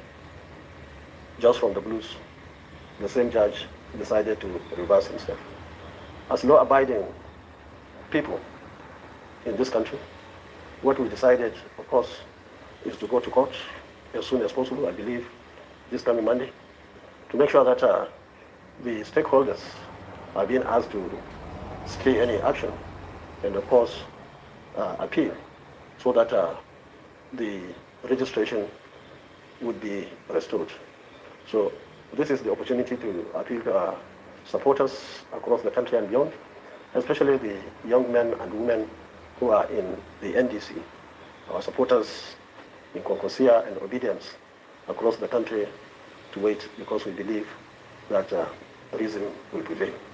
Well, thank you so much for sharing a very detailed information about the current status of the political party. And as Engineer Kwankwaso has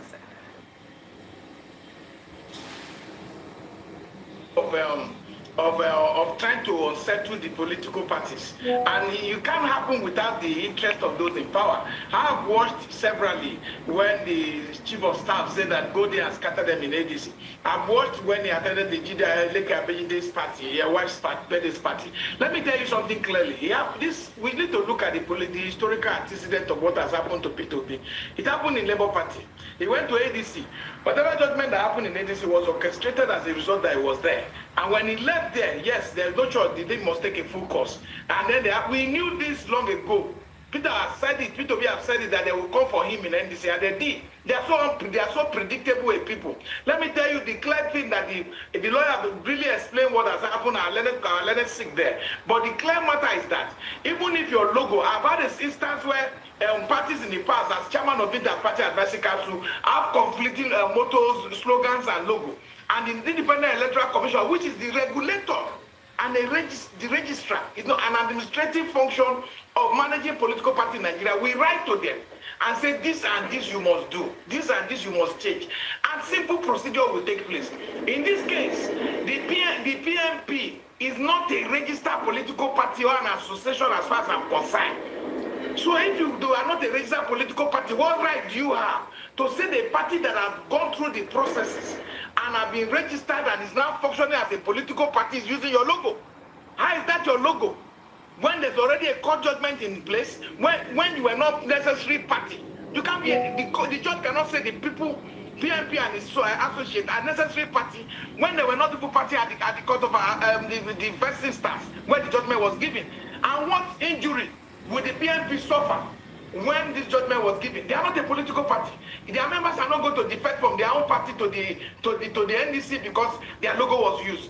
They are not recognized as any legal entity around the Nigerian system. So the thing I am telling you, this is the hand of this the voice of Jacob also. I hope I get that right, because it is painful that what we are seeing should not be happening in our own democracy, because we are supposed to be a reflection to the global community, and people are watching us and laughing at us that people of the country that have so much worked so hard to sustain democracy uninterrupted since 1999 is facing this kind of challenge. I think the court, even the Superior Court, should see this as an insult, should see it as a situation where Nigerian Federal High Court system is being bastardized. The authority of and the sanctity of our legal procedure has become so uncertain for people who go to court to seek redress. I want to switch. I want us to watch Don Azar's analysis on one of my very big one of my favorite professors on YouTube. Okay. Come to this analysis an analyst on YouTube. Like my head. My head is paining me. It be like say President Tinubu no know what they go on for inside his government. For this class, go touch life everything. Now this man, they say na prince. Now he was scatter everything so. And Mr. Femi Bajabiamila, now he the center of this whole issue. Should we call it scandal? And this man is ready to drag it. But we'll continue now. I just walk up on internet yesterday. Now I first see this story by the cable. I don't take interest. Today, social media, say make I read. Now I go check and they say they get one agency where Femi Bajabiamila deny say no they exist. Then the cable call say how manage the agency when they say no they exist. It can't get budget of 1.3 billion. We go explain everything. I don't we will see. As you can see, the cable spotted. Council, Baja claims does it exist, was allocated 1.3 billion naira in 2026 budget. Tinubu know what they go for a government, so I don't know. We'll continue now. We'll look at the timeline so you understand everything. They say for months, Prince Adeyemi, they publicly present himself as the head of the Presidential Foreign Intervention Promotion Council, PFIPC, and reportedly attended meetings and engagements, foreign engagements under the title. And they say so, okay. And the man be this, my office be this because I saw his picture like this. And the president's picture like this. If you look deeper here now, you will see presidential, but it's not clear. For months, June 11, 2026, the office of the chief of staff, listen very well, the office of the chief of staff, Femi Bajabiamila, issued an official disclaimer. He disclaimed, say, the Presidential Foreign Intervention Promotion Council does not exist under President Tinubu's administration. You know they exist. Forget about that allocation. We are just checking how it all started. Prince Adeniyi dey project himself say na him be the head of this council. He dey waka travel here and there. He get staff. All of a sudden, chief of staff say that office no dey exist. He further stated that Adeniyi Adeyemi was never appointed by the office of the chief of staff. Calm down. Hope you are listening. You are writing. As you can see, Premium Times, presidency disown self-styled presidential foreign intervention promotion council. Me say that the man na he give himself that position. Okay now. As you can see, now on the 11th of June, 9 p.m. news, release this news. Fake presidential council exposed as LG issues strong disclaimer. 11th June 2026. More read that. The federal government has dismissed claims circulating about the appointment of a certain Prince Adeniyi Adeyemi under a purported body known as the Presidential Foreign Intervention Promotion Council, describing the organization as non-existent and the appointment as fraudulent. Calm down. It has come to the notice of the federal government of Nigeria, as specifically the office of the chief of staff to His Excellency President Bola Ahmed Tinubu, GCFR, that a certain Prince Adeniyi Adeyemi under the auspices of an alleged organization styled as the Presidential Foreign Intervention Promotion Council, meaning they don't even know this thing said. Organization styled. They named it and they said they created it. I know they exist. Okay, calm down. He's portraying himself to the general public as having been appointed by my office. The statement read, such an office does not exist under this administration, and no appointment has been made in that regard, it stated. Foreign and diplomatic missions, finance and multilateral institutions, development organizations, security agencies, and so on are hereby advised to note the context of this notice. It added, they are sending warnings if they don't recognize them. Okay? The statement was signed off by Gbajabiamila, reinforcing his official position and warning against misinformation capable of misleading members of the public and international partners. Thank you, it concluded. The presidency's intervention comes amid growing concerns over individuals and groups allegedly impersonating government structures to gain credibility or influence. During that time, leadership, presidency disowned Prince Adeniyi, declares Foreign Intervention Council fake, and in their budget too. Okay? Now, number two, the twist.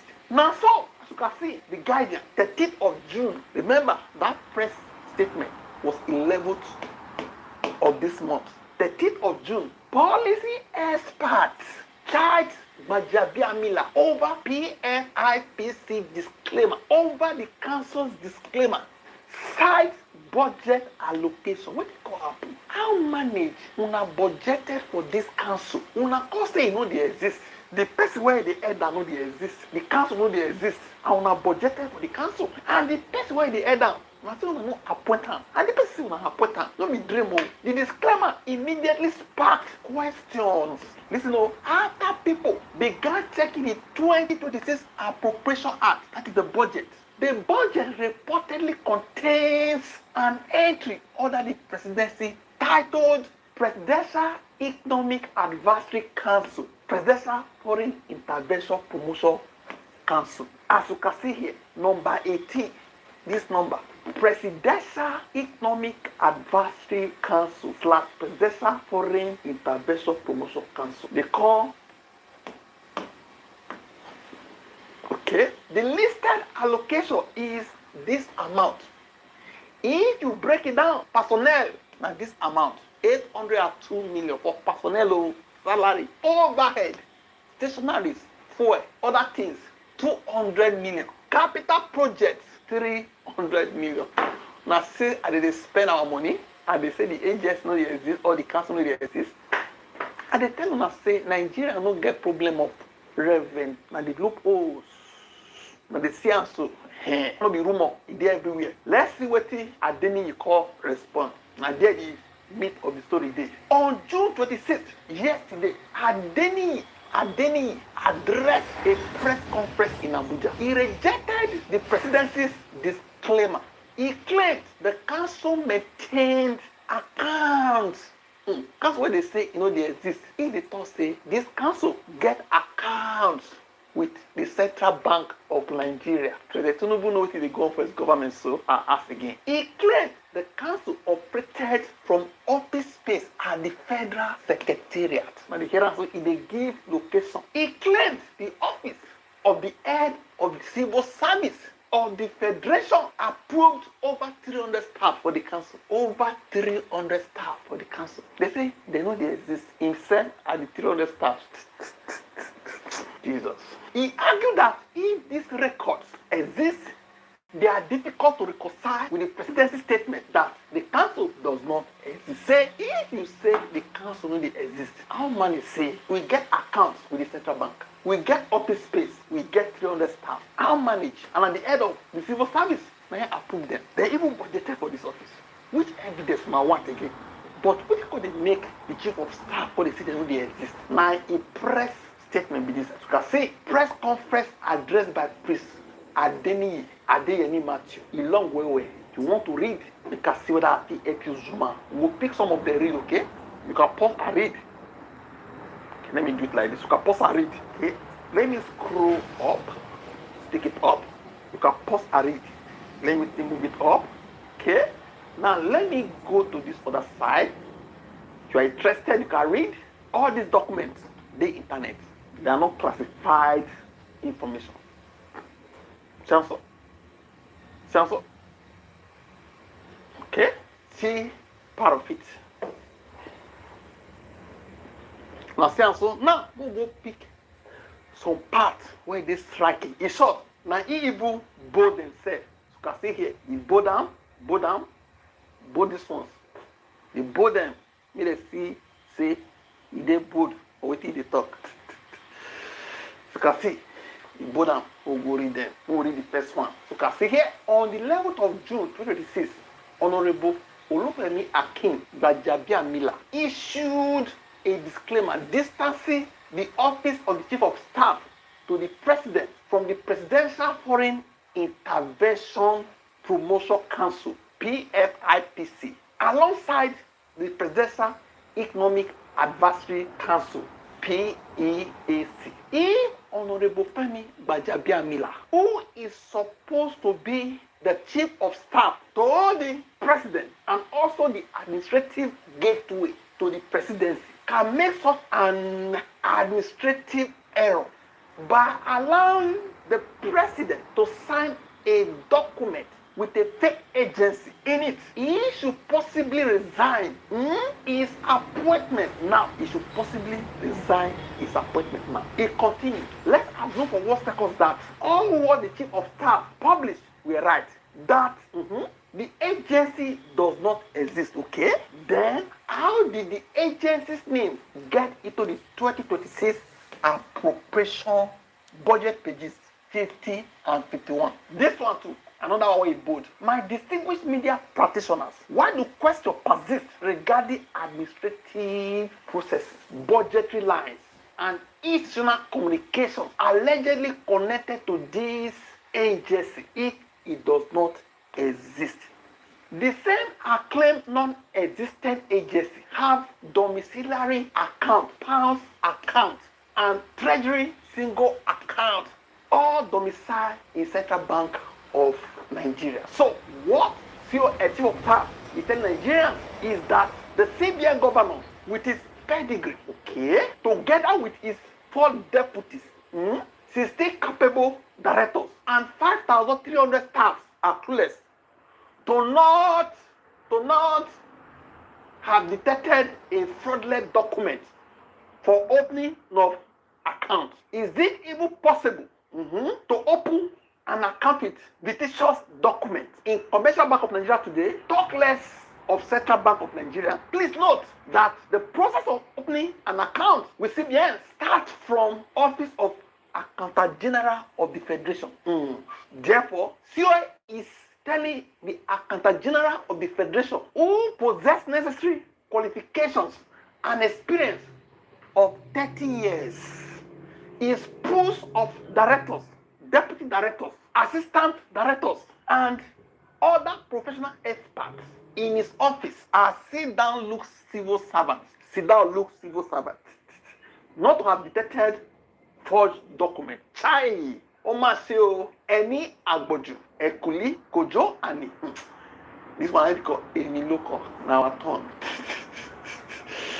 You don't turn out to our turn method. Fellow Nigerians, Honorable Femi Gbajabiamila has brought shame and disrepute to civil service by telling us that the head of the civil service of the Federation of Nigeria, who graciously approved 340 staffs to the said non-existent agency, is incompetent with our staffs.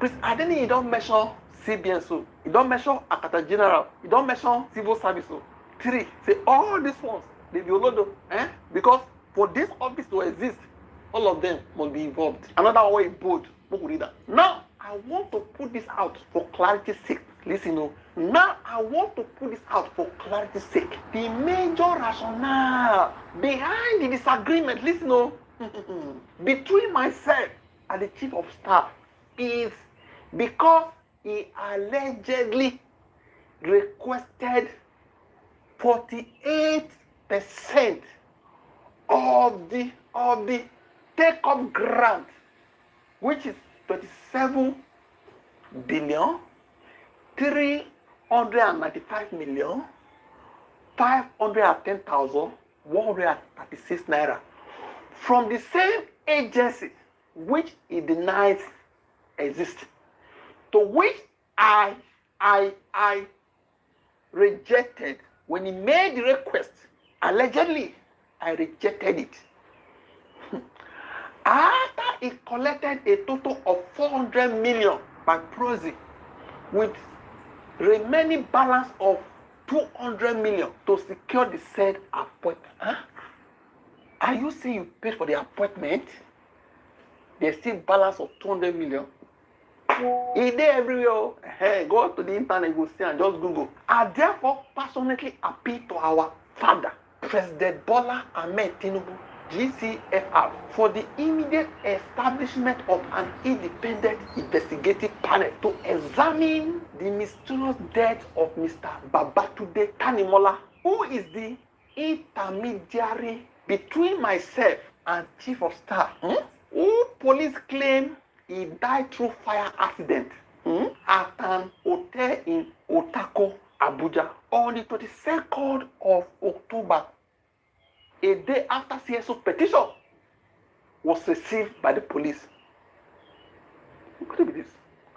Kindly investigate the several assassination attempts on my life, especially the one that occurred on Sunday, 7th September 2025, along the Abuja-Kaduna Expressway, where I narrowly escaped. Several belongings and vital documents were carted away, including my 2 phones, which contained a lot of information. I reported the case to the police and the Department of State Services. I was told the phones were tracked to Gombe State, but an insider confided to me that there was an order from above to refrain from taking any further actions. You know, be smart. As you can see, yesterday, convener of Presidential Promotion Council jet Baja's disclaimer 6 probe. So the question again, Baba Tinubu, they know what they go for in government. So now because we see this one now, or because there's dispute, now they see this one. So which other one we will never hear? Adeniyi's demand, which is the demand now. He asked President Tinubu to establish an independent investigative panel. He said the panel should examine all government records related to the council. He urged investigators to determine why the council appears in official government records if it's not being described as non-existent. The questions being raised, people are asking, saying, if the council truly does not exist, how did it reportedly appear in the 2026 Appropriation Act with a 1.3 billion allocation? If the council truly exists, why did the presidency publicly deny its existence and Adeniyi's appointment? People read comment, no say must read comment for this class from the cable. Olodo Yahoo uprising politics. Nothing evil is impossible in the hands of APC. Tinubu-led APC still has supporters in 2026. Yahoo politics, your government has gone rogue, operating like an organized crime syndicate. Criminals in government, zero plans for governance. They wake up daily thinking of how to steal and plunder the nation. As your guy, Omojuwa, Lordam see this, some of the individuals occupying the highest political offices in the conglomerate called Nigeria pose a serious danger to the country's unity, governance, and future. They occupy, they accumulate, and they take down whoever opposes them. Someone said in local, and you expect him to take this country forward, he reached to give the guy your court, Baba denial. Una don't see us so, what they go on for Bongo, what you want to take, one of the comments, don't forget to like, share, and subscribe to this channel. Thank you. Una hear the gist, zero the It be like say, bad goes. Hey, abeg o, Nigeria, we shall continue to fight. Make una listen to this one, and then we'll call it a day. Make I go drink water on I top of couldn't this. believe how much mucus came out of my lungs. They are just looting Nigeria dry. Meanwhile, the British High Commission just they say, oh, good, very good, because they are milking you guys dry.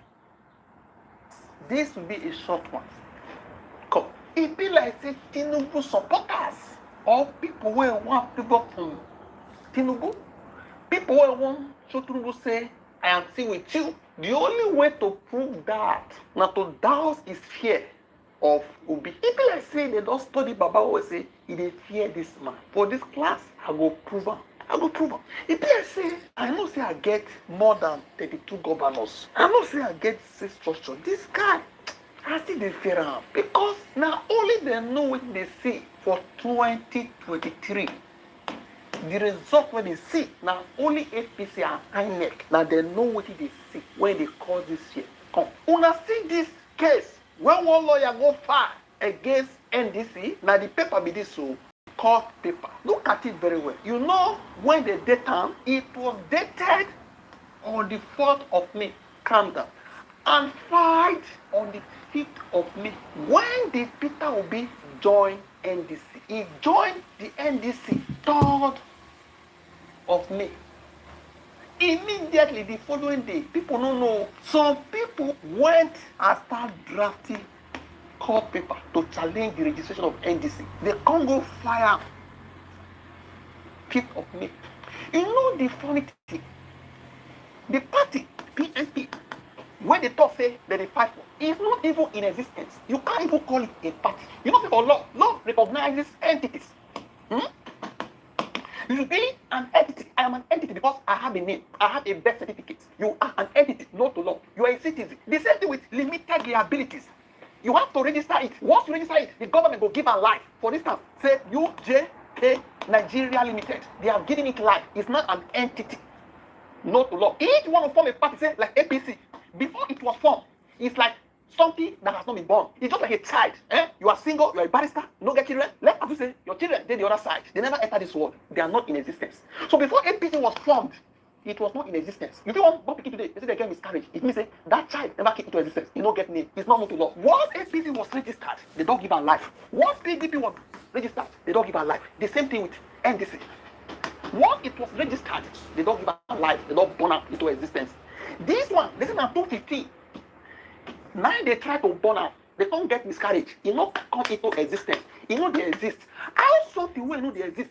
Call the claim logo. Something will know they exist. It call the claim logo. And when they try to give birth to them for 250, when they get miscarriage, 2016 they not try. 2017 they not try. 18 they not try. 19 they not try. 2020 they not try. 21 they not try. 22 they not try. 23 they not try. 24 they not try. 25 they not try. 26 they not try. But immediately Peter Obi call enter NDC. They call the members say, that time we register PNP. When that, that's the day. Our logo carry this sign. Before I born my pikin, I plan to give am Jacob. I don't come born now. Why be say this my neighbor come go carry Jacob? And the judge, Nigeria judge, you listen to them. He not give them what they listen to them because the country is like a dead place. It's a lawless nation. See, so now they go fire. Somebody must have. Which party? Which party? Even the chairman when it's supposed to get, they don't know. The secretary, they don't know. Even this lawyer, they don't even know who he be. Whether they go set, let's see any potential party where we register that time, they register. Won't find anybody may say, now they represent them. No go court. We know what to do. After all, we don't build them houses for Abuja now. You get the point. Just to please their master. Listen to the chairman of NDC. The status quo meaning that before you went to court to challenge INEC for not registering you. So there are those who interpret it as though there's no NDC because the party took you back to pre-registration. Well, first of all, that interpretation is wrong. Whatever orders that they made in terms of status quo, even while the status quo you're talking about is debatable. Because right now, you have NDC registered as a political party. When the court made that order, the court positively compared INEC to register us. This ruling did not contain a positive mandatory order directing INEC to deregister. This ruling did not do that. But there's a judgment that INEC had that compared INEC to register. No, but that judgment in the hands of INEC is now a nullity. That judgment means nothing is left. Wait. Courts don't function that way. Courts don't function that way. Orders of courts are to be construed strictly. It was possible for the court to have made that order on deregistration if that was what it wanted. But the court did not say so. And in any case, our contention is that that order that was purportedly made was an order that was extra jurisdictional. They had no jurisdiction, no powers to have even entertained the application, no powers to have made even that order on status quo, whichever way you want to interpret it. And that's a decision that the appellate courts will look at, and they will know what to do. And we are confident that even the orders, whichever way you want to interpret it, will be put right in no distant time. Okay? Once the applications are lodged, and lawyers have been doing a terrific job, and the issues are very clear. I would like you and all Nigerians to know this. Look, the party that went to file an application, a motion, who are they? Nigerians should know that that is not a registered political party at all. It is actually a non-entity. It's not known to the laws of Nigeria. We have natural persons, you and I, Senator Dixon and Okimbalo, we are natural persons, okay? In this political sphere, for you to participate in political activities, you must be a political party. That applicant is unknown to the laws of this country. It is not a political association. It is also not a registered political party. It is not carrying out political activities. It is not sponsoring political candidates for this election or for any election at all. Nobody even knows the national chairman of that so-called association. Nobody knows the secretary. Nobody knows the office or headquarters. Nobody knows any member. Only someone described herself as pro-tem legal advisor of an association. And it's even anomalous that it refers to itself as a party. It is not a political party. Actually, that is a crime under the laws of this country. A crime under the laws of this country. Because by the laws of this country, only a registered political party can call itself a political party and can undertake or be part of political activities. And it is a criminal offense to do so. So, ab initio, there was no legal, justiciable person, no juristic person before the court. Okay? So the action, every action associated with this matter is frivolous, so you don't and it's embarrassing actually. So you really don't know people who are behind it? No, there's nobody actually behind it. Now, what do you suspect? Wait. So there are many suspicions and many motives going on, but I'm not here to trade suspicions. What I'm here to explain the kind of situation that has been contrived. Contrived in the sense that what did the affidavit, the so-called affidavit that didn't really disclose any case at all. You look at the affidavit, and the Court of Appeal and others will look at it, and you'll hear more about it. Look, they said, even if you take them by what they have read, they said 2015, that association, not a party, association, applied for registration as a political party, and they were denied. Of course, as you all know, we started as 2017, okay? Now, they were denied, so they are not a political party. And if you check 2015 till now, or till December, when we got this order, it's 10 years. So 10 years, that association has been moribund, dormant, non-existent, dissolved itself. It's of no consequence, does not exist. Even if it existed at that time, its members, some may have died as human beings, some may have left, they may have japan, so it is not a body that can pursue any claim against our party. It is not a body capable of having any rights that can be enforced. And let me take Nigerians were articulated. Now, see, this Osomole, APC get rally for Edo State. You know, the Osomole and Akpabio, Nakata Dogna, they fight. To some people say, Baba, the fight between me and Akpabio no concern you. I still support you. The first thing I do, for the first time, if you check this shirt everywhere, now you bring this chain. For the back will change this, so for the cap will change it. Just to show say, I am Asiwaju. The next way to put say, I did what Asiwaju. Now to use all his time, about 8 minutes of his time, they talk about Obi. He not tell the people about what Tinubu do for them. The policy where he don't do, where he don't change their life. How he don't make their life better. He not be say Tinubu not the power. Not be say this one at 2022 when never enter. At least he don't enter. He don't show what he do. He's supposed to tell the people say, see what Baba don't do for you. No. They don't know the way he don't do. So the only way to please Baba, to prove and to say, I am for you. Now to look for that thing where they give Baba sleepless night. And another person, now Peter Obi. What did he talk for you? He not talk say Peter Obi stole money. He not talk say Peter Obi no sabi governor. He talk say Peter Obi no remain for Labour Party to face him. Peter Obi Obi don't come up for labor. He said, why you not stay for labor? Labor when they get agent put, those they get agent of the civilization. Because no remain there, because they don't put fire there, you not allow the fire to burn out. The only talking point now say, Obi, because you know the labor, to his labor, you are not a good person. He no go tell them what did you do for them. No, he said because of that, Obi not get leadership quality. How would Obi not stay in labor, put food on these people's table, feed them, just to show say, for you. The only way to show that is to reduce Baba's fear, and to talk down Obi. Obi, where is the Labour Party? You lost. But like a father, you should have stayed and rebuild it. We no more to use that.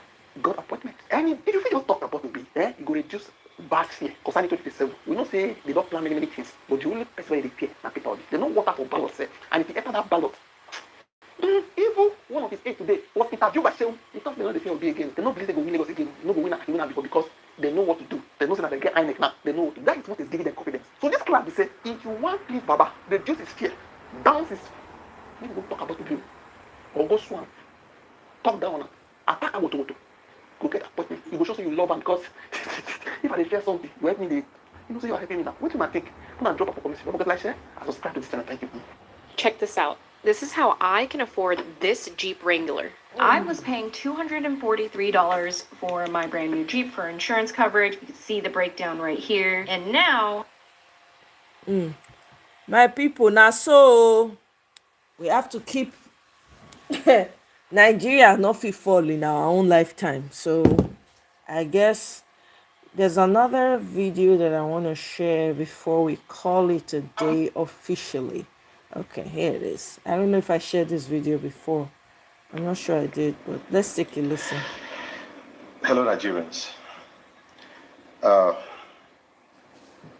My name is Ibrahim. But I think it's worth listening to over and over again. As Comrade IG Wala.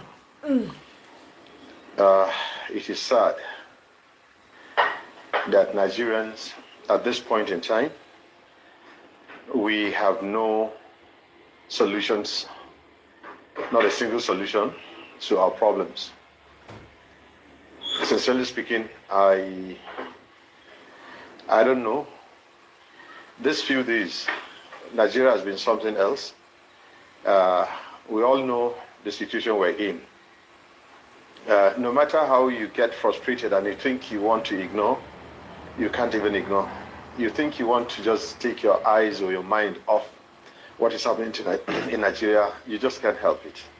I think at this point in time, it's high time we tell ourselves nothing but the truth.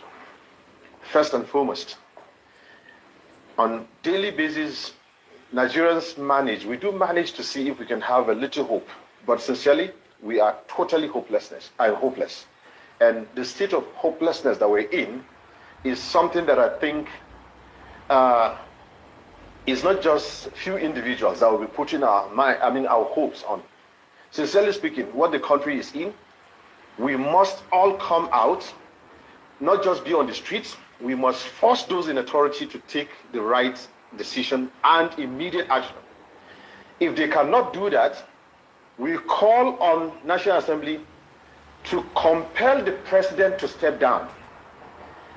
Else, we are going to compel every single senator. Nigerians, this is a clarion call. No senator in your area should be spared to stay at home. Let them come out and go to National Assembly and do the needful against the president of this country as we speak. Every member of the parliament should leave his house, should leave her house, go straight to National Assembly, take an immediate decision to end this crisis that we're in. We are calling on everybody, not just citizens, poor citizens that the military and the police are deployed to tear gas, to shoot, that are going to take this fight. The senators must go out. National Assembly members, reps members, step out of your house, step out of your comfort zone, go out there. Don't let us go on the streets. You are going to kill, if you cannot kill the bandits, you're going to kill us. This is a clarion call. No any senator, I'm going to do that in Hausa. Jama'a masu sauraro mu halin da Najeriya ke ciki yanzu. Ya wuce a zauna ana kallon wai 'yan Najeriya suna fita zanga-zanga, ana ci musu mutunci, ana ɗaukar sojoji da bindigogi, ana zuba su kan hanya, ana ɗaukar 'yan sanda suna jefa tiyagas. Ga shi can inda ya kamata a je da tiyagas da bindigogin nan da motocin nan ba za a je ba. Sai an tare hanya, an kama kowa, an kama mutane, wai sannan a ga rundunar 'yan sanda da rundunar sojoji wai an zubo su cikin gari, wai suna tare bayan Allah da suke nuna takaicin abin da ake musu, wai nan ne ake tura jami'an tsaro. Saboda haka duk wani dan majalisar dattawa, sanata, ya fita daga gidansa, ya fita daga anguwar da yake, al'umma ku shiga a fitar da su, shiga a fitar da su. Enough of this nonsense is enough. 'Yan majalisa ku fita daga gidajenku, ku fita ku koma majalisa, ku je majalisa, ku je ku abin da ya kamata akan shugaban ƙasar nan. Kada ku bari mu fito kan titi, billahi lazi, sai dai in ba za ku iya kashe bandit ba ku kashe mu. Enough of this nonsense. Kudu da arewa babu, north, south, all over the country. We don't have a country and we're sitting down. No. Duk wanda yake da makwabci na sanata ko wane ne duka su fita, let them get out of their homes. Let them go back to National Assembly. If it takes them sleeping on in National Assembly, let them do that. But they don't have the comfort to stay within the community. We've been allowing this we thought these people care. Now, the Minister of Defense or Ministers of Defense, live everywhere you are. You must move to the streets and do the needful. Enough is enough. We cannot just take this. For God's sake, what is this? Enough of this. Saboda haka muna kira ga duk wani matashi, duk wani ɗan Najeriya, duk wanda yake ya damu ba mai kishi ba maganan kishi a nan. Maganan shine wa yake so ya rayu zuwa gobe. Ba maganan kishi bane. You see, this is what is going on in the country. These same leaders, these same politicians, and the military, you don't care. The politicians are misusing you, misguiding you, misinforming you, and at the same time, you share the little opportunities, the bounties you have, the resources you have. Corruption in any way, you people are, you think you're getting yourselves rich. Now, this is it. Look at how this general died. How many generals died as a result of this fight, this war? What is happening? What are you doing? Now, the point is this. You've allowed these things to escalate. The Boko Haram of today, that is what is happening. The insurgency in the northeast, it is not that insurgency of Muhammad Yusuf. You should know that it is the recklessness, the carelessness that ended up giving us what we have today. Now it has created opportunity for this same ragtag elements. Now they have international collaborators. They have moved into our territory. They have actually become, in fact, Sambisa is now a global province for all these terrorists.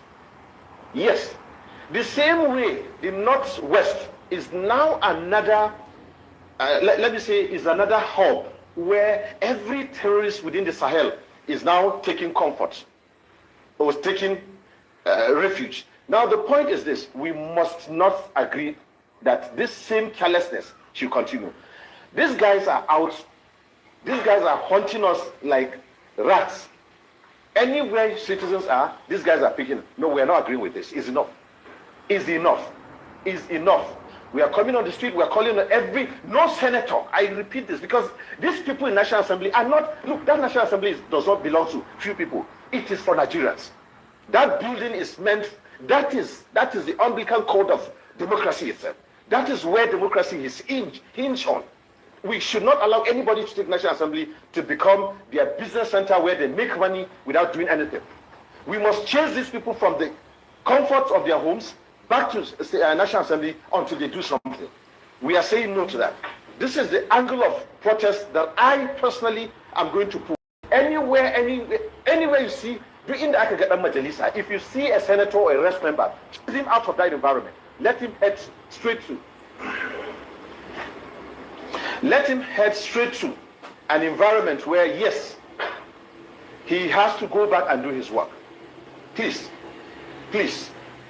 So I think at this junction, I am moving into town, into Abuja. We are going to make sure we release a press conference and also call on every Nigerian anywhere. If a senator, if a rest member is close to you, please send us his location, send us his house number, we are going to make sure they live their comfort zone back to National Assembly. When they go to back to National Assembly, they should do the needful for Nigerians. We must rescue this country. Enough of this comfort that these politicians are enjoying. Thank you, everyone. Bye-bye. On that note, I go see you again. Aluta continua. Thank you all so much for joining me. I appreciate you all. Bye.